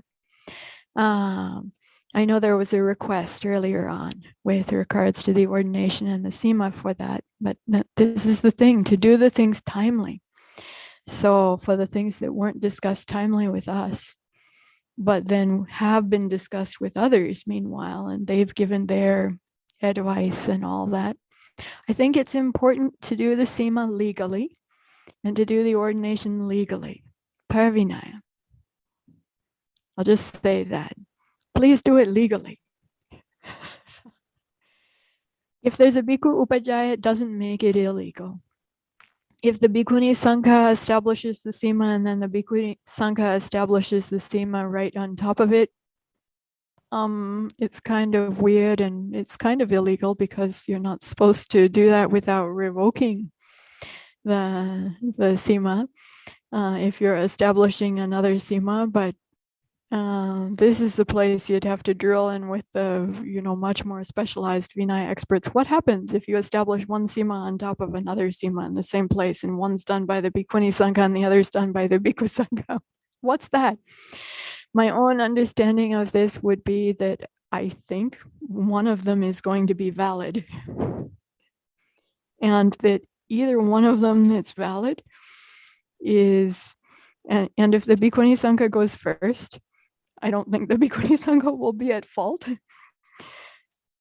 because there's not an issue. But one of them is going to be valid, and that's going to be okay for the ordination. That's my own thought about that. And there being the Bhikkhu preceptor as well as the Bhikkhuni preceptor there, I feel like not required by Vinaya, doesn't appear in Vinaya, but if the karma, Sangha karma with the Bhikkhu Sangha is good and fine, by the books, as Sobana said, then the Bhikkhu preceptor's presence there is just really legally, he's just there as a member of the Bhikkhu Sangha, legally, and there's nothing wrong with that. That doesn't make it illegitimate or a problem. How about your thoughts about this, I? Because you're going to be attending ISOPNA. And as a member of the Sangha, as we saw for Sangha Kamma, if you disagree, you should say something. Only if you agree should you be quiet. I'm seeing the part in the Kandakas where the Buddha said, Na bhikkhave bhikkhuhi bhikkhuninam kamang katabang. Monks, you should not do the nuns' legal procedures. If you do, you commit an offense of wrong conduct. The nuns should do the nuns' legal procedures. Yes, there is that. And it might be good for us to look at that. I feel like we should have, if that we should break, because I certainly need that myself, and maybe others might too. It's important. And if I remember correctly about this part, this is preceded by bhikkhus doing bhikkhuni's legal procedures, which would imply that that's something that at least at one time was legal. This is just coming straight from memory, so we would have to look at it. But if we're going to look at it, I need a bathroom break. But yes, it's an important point. It really is. I very much appreciate you bringing this up. So relevant. Shall we have a brief break? Okay. And then I think because of today is which day of the week? Wednesday. If we have a brief break, could we come back in 5 minutes and then we think about wrapping up by 6:30? Would that be suitable? Okay. Thank you, Aya. Yes? Yes. Okay. Back in 5 minutes, aiming for 5 minutes.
We're back.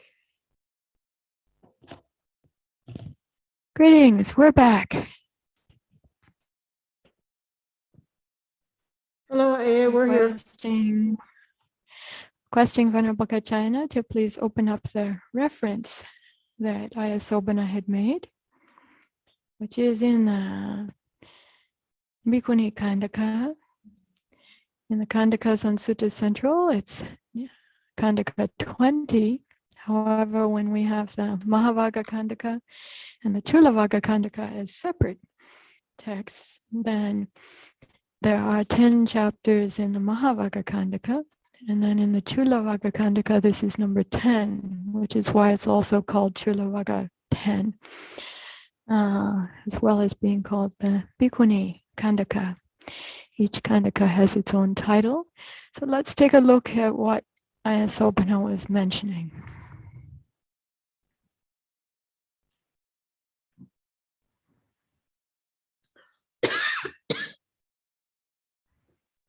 So this is we don't need to look at this right now, this part, but then this is where the text comes in for Bhikkhuni Upasampada. And there are other things, miscellany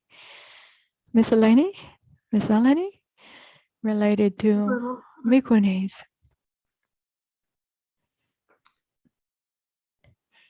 We have things about confession, patidesana, like you should have confession with the bhikkhunis, not with the bhikkhus. Early on, the bhikkhunis were confessing to the bhikkhus according to this. Then here we have, so go up just a little bit. So then we have the beginning of this. Let's make it a little bit bigger. At that time, the bhikkhunis' legal procedures, bhikkhuni kamma, that time the bhikkhunis' legal procedures were not being done. Tena kopana samayena. Then it came to pass, bhikkhunin kammang na karyati. The bhikkhunis' kammas were na karyati, not being done. They told the Buddha, Bhagavato etamatang arochesum. This is all very standard kind of language. Then anujanami bhikkhave bhikkhuninam kammang katunti.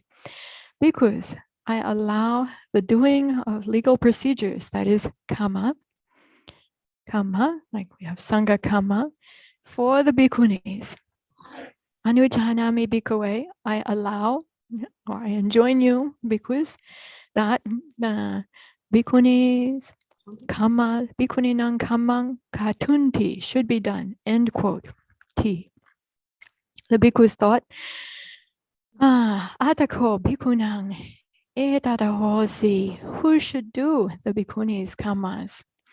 They told the Buddha, Bhagavato etamatang arochesum. They asked the Buddha, they inquired with the Buddha. Then the Buddha says the bhikkhus should do the bhikkhunis procedures. So this is what I was talking about, remembering. Anujanami bhikkhave bhikkhuhi bhikkhuninang kammang katunti. As I allow bhikkhus, that the bhikkhus do the bhikkhunis kammas, legal procedures. Soon afterwards, then bhikkhunis had a legal procedure done against them. They saw a bhikkhu on the street in a cul-de-sac at an intersection. They would bow down there, put down their bowl, put their upper robe over one shoulder, squat on their heels, raise their joined palms and ask for forgiveness, thinking this is the way to do it. People complained and criticized them.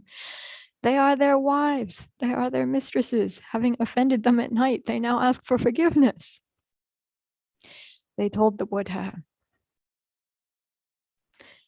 bhikkhus, you should not do the bhikkhunis' legal procedures. Na bhikkhave, bhikkhuhi, bhikkhuninam kammang katabang.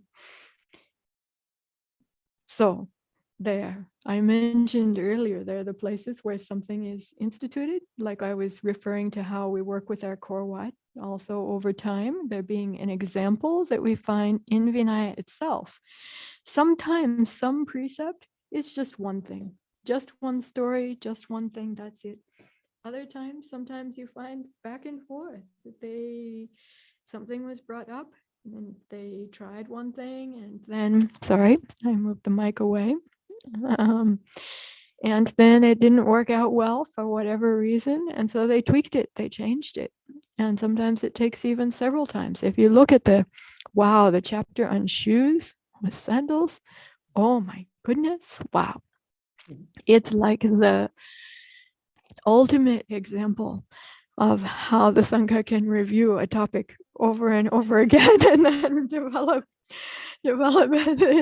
discipline over time with regards to our particular. I find it reassuring also. It's so human, and also I feel like it's really helpful as an example for us for what we do with Korwat, and for working with our interpretation of the canonical Vinaya, and also for what we work with in terms of things that are like we're trying to find a good example, and then we develop something, and then maybe over time we feel like we need to adapt it or change it or even revoke it.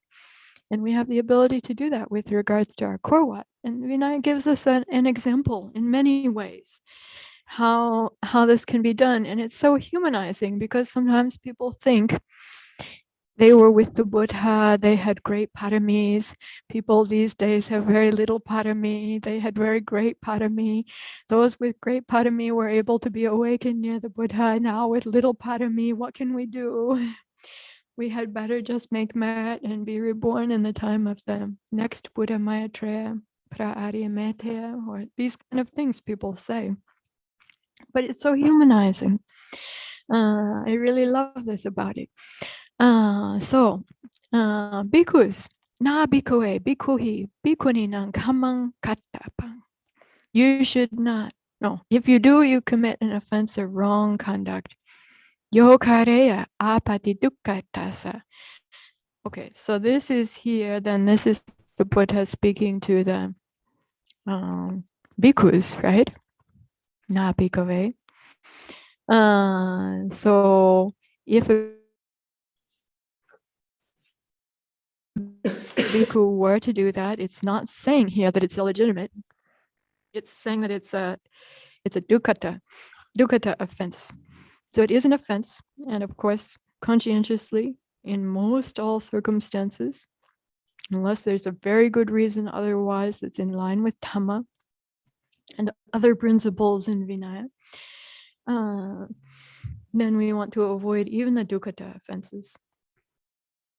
So then it says, the bhikkhunis should do the bhikkhunis legal procedures. Anujanami bhikkhave, bhikkhunihi, bhikkhuninang, kamang katunti. So Question, we see here that bhikkhus were authorized, and that after this is changed, then if they do that, then it's a dukkata offense for them. Yes, please, you were saying? my question, Yes, open it. yes, my question is, because the example was a comma related to a disciplinary procedure or possibly a dispute, someone might think that this rule is only referring to that type of comma, not to other kinds of comma, such as the sema or the ordination. How do we understand that? Yeah, someone might think so. It certainly, at least in the canonical text level here, it doesn't say this is only about one kind of bhikkhuni sangha kamma, bhikkhuni's kamma, not others. So it doesn't say that here. Let's go further. Bhikkhunio na jananti. The bhikkhunis didn't know. Means how to do the kamma. They told the Buddha. Then the Buddha says the bhikkhus should tell the bhikkhunis how to do legal procedures. They should make known. So anujanami bhikkhuve bhikkhuhi bhikkhuninang achikittung. Achik tung. You might remember from your ordination procedure, achikitabang means should be told, should instruct, should make known, should tell. Means achikitabang should be told, such and such. Ewang kamang, thus should kamas kareyata.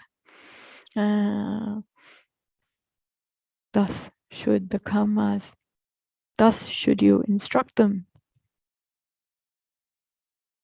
in how to do the kamas. Yeah.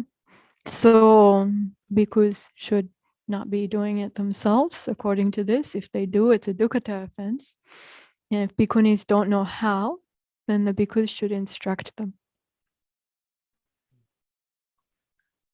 Of course, if the bhikkhus don't know how either, then they might give some instruction not knowing. Let's look down even a little bit further here. So then we have the case where there were arguments and disputes and not able to resolve a legal issue. And then we have a similar pattern here. I allow the bhikkhus to resolve bhikkhuni's legal issues. In this case, this is adhikarana. Adhikarana. So adhikarana, upasama. So like in the last chapter of your Patimokkha, there's the adhikarana samatha dhammas, which you were studying also during this Vassa, led by Ayasopana. So it means there's some kind of situation, adhikarana, that's arisen, and like how to bring it to peace. That's the adhikarana samatha. Here it says upasamaitum. Upasamaitum. And so then the bhikkhus were helping out with that. And let's go down and go down further. And then the monks are being allowed to determine the nature of the legal procedure before handing it over to the bhikkhunis to do it. So there are a whole bunch more things here that might answer Ayasopana's question or might not. So this is what we find here in this section. What have we understood from this? Who is supposed to be doing the bhikkhunis kamma? Bhikkhunis. If they don't know how to do it, then what? Should instruct them. The bhikkhu should instruct. What if the bhikkhu does it? It's a dukkha. It's a dukkha for the bhikkhu. Yes, that's my understanding of this also. Does it say anywhere that if a bhikkhu does this for the bhikkhunis, that it's illegitimate? No. No. No, it doesn't say that. Yeah. So that's what I see also here. Thank you very much for bringing it up, Ayasopane. I hope this is helpful. And I feel like in terms of our like real life case studies here and the connection between something that's already happened in the past or is happening now recently, just in this last week, and then something that's coming up in the next, how long? Until the 30th or 29th? Huh? 10 days. 1 week? Little bit more than a week, something that's coming up, then this is an important topic here.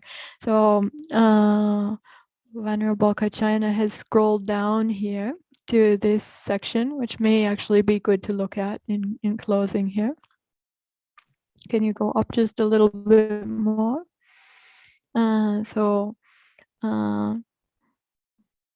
Not, well, this is a mysterious part.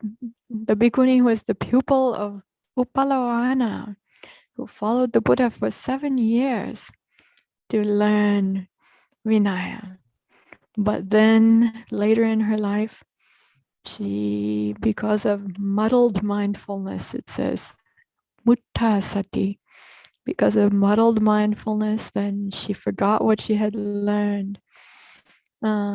She heard the Buddha wanted to go to Savatthi, and she reflected on her absent-mindedness. And she thought, oh, I wonder if this is a saying at this time or at the time that this was written.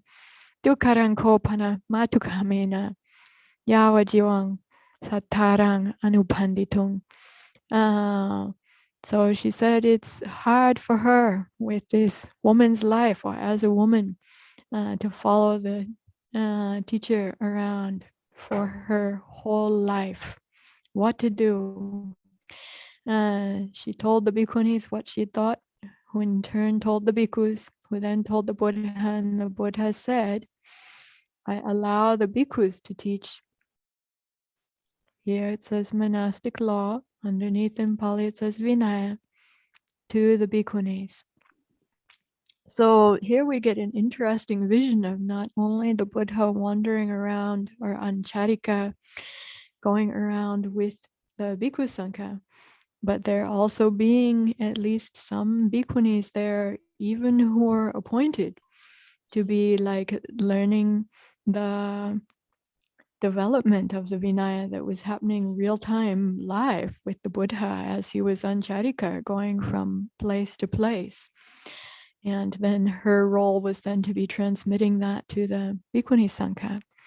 So it's just a kind of an interesting window that's there. And I mention it because it's like the Pali text, Bhikkhuni's section has these kind of like just these windows that are there to things that are unexpected that you don't necessarily find in other places in the text. For me, that's of interest. So the bhikkhus are allowed then, and we think that this is talking about while the Buddha was still alive, there's an allowance for the bhikkhus to then teach Vinaya to bhikkhunis. But as far as we know, that allowance still stands. So bhikkhunis may do so, and bhikkhus also may do so. Shall we take a stop here?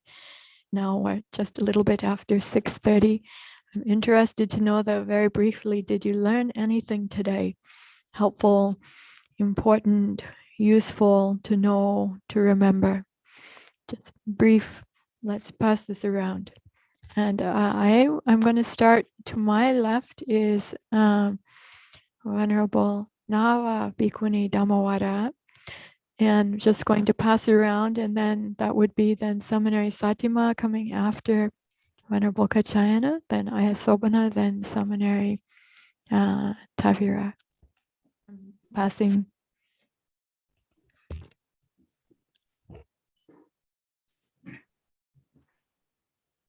Just the importance of reading and paying attention and really learning the Vinaya and how it does apply, not just then, but to situations that come up now, and how important it is to know and to be respectful in expressing what we know to others.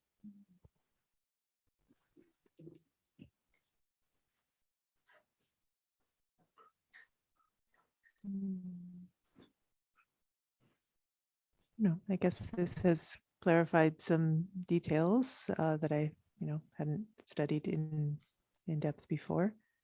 No,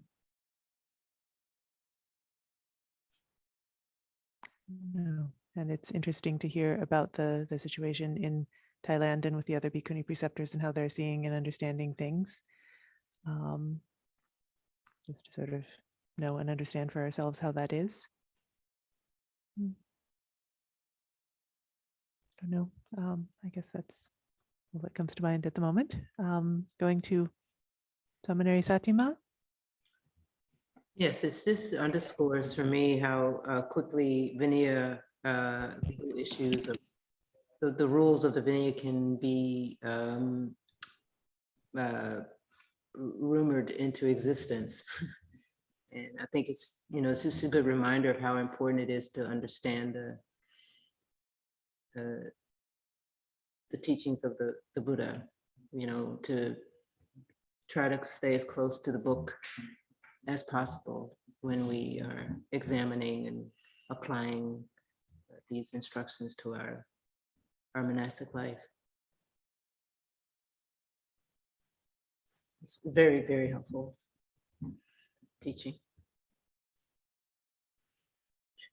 And my learning was similar in the sense of the importance to not simply assume that others know the canonical way of doing things, but to, as much as I can, to know for myself, and then either to be able to point out the canonical way of doing things, and also to be very clear in my own mind what is affecting the validity of a procedure, or what might be a dukkha for the person who's doing it, and to be able to choose the diplomatic response according to the significance of what's going on.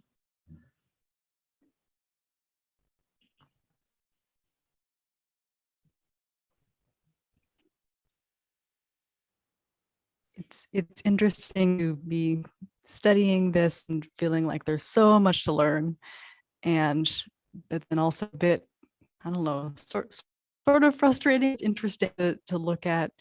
Even people who are speaking very authoritatively may or may not actually be trustworthy or have really good basis for what they're saying. And so just the importance of really like doing the research yourself and really like understanding what's in the canon yourself, and not necessarily assuming that others know what they're talking about. But of course, considering all of those inputs reasonably. As I know how to read Solitor, it's very interesting and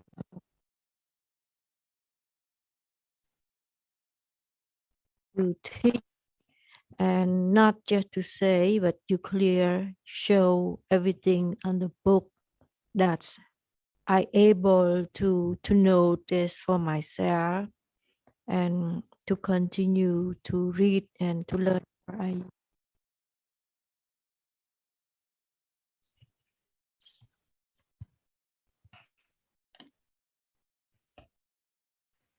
Sadhu, sadhu, sadhu. Thank you very much to everyone for sharing. I'm sorry if due to passing around the mic, then we were all quiet when others finished speaking, but please don't feel there's any less appreciation because of that. So I'd like to now wrap up our eighth Vinaya study session for this 2022 Vassa.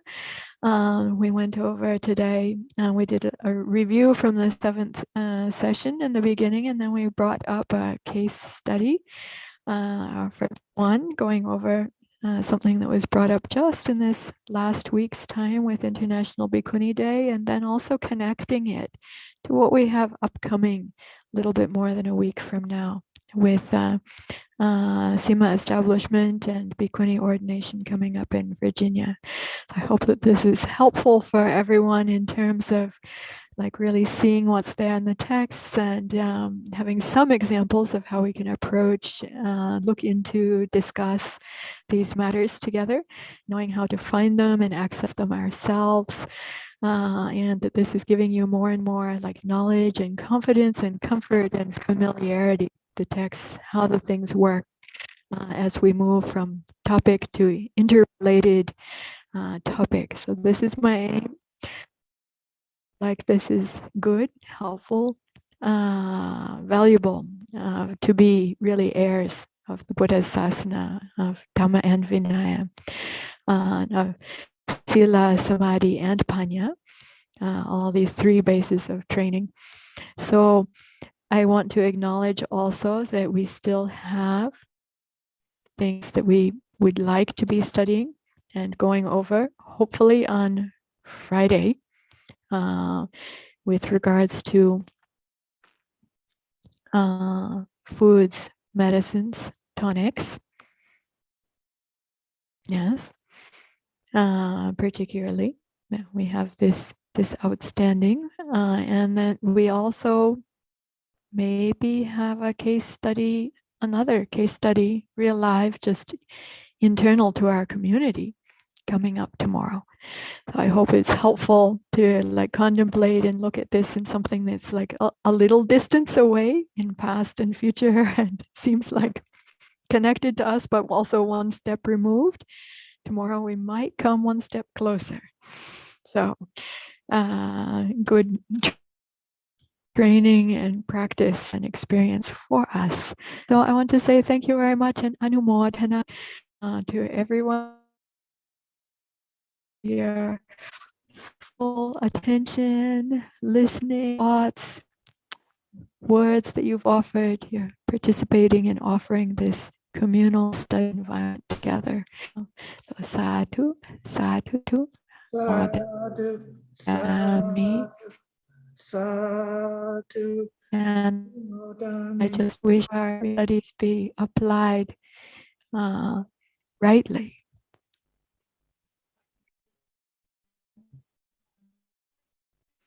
So to our sila, our samadhi, and our panya sampanno,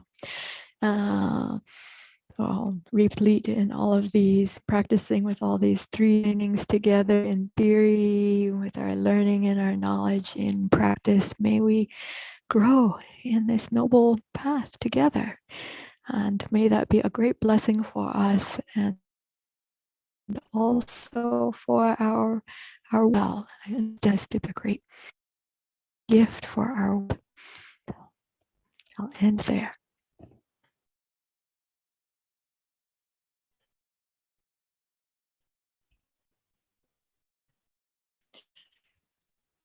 Have a good evening. Thank you very much. And greetings to Aya Brahmawada. I hope her teaching is going well or has gone well. Okay, we leave now.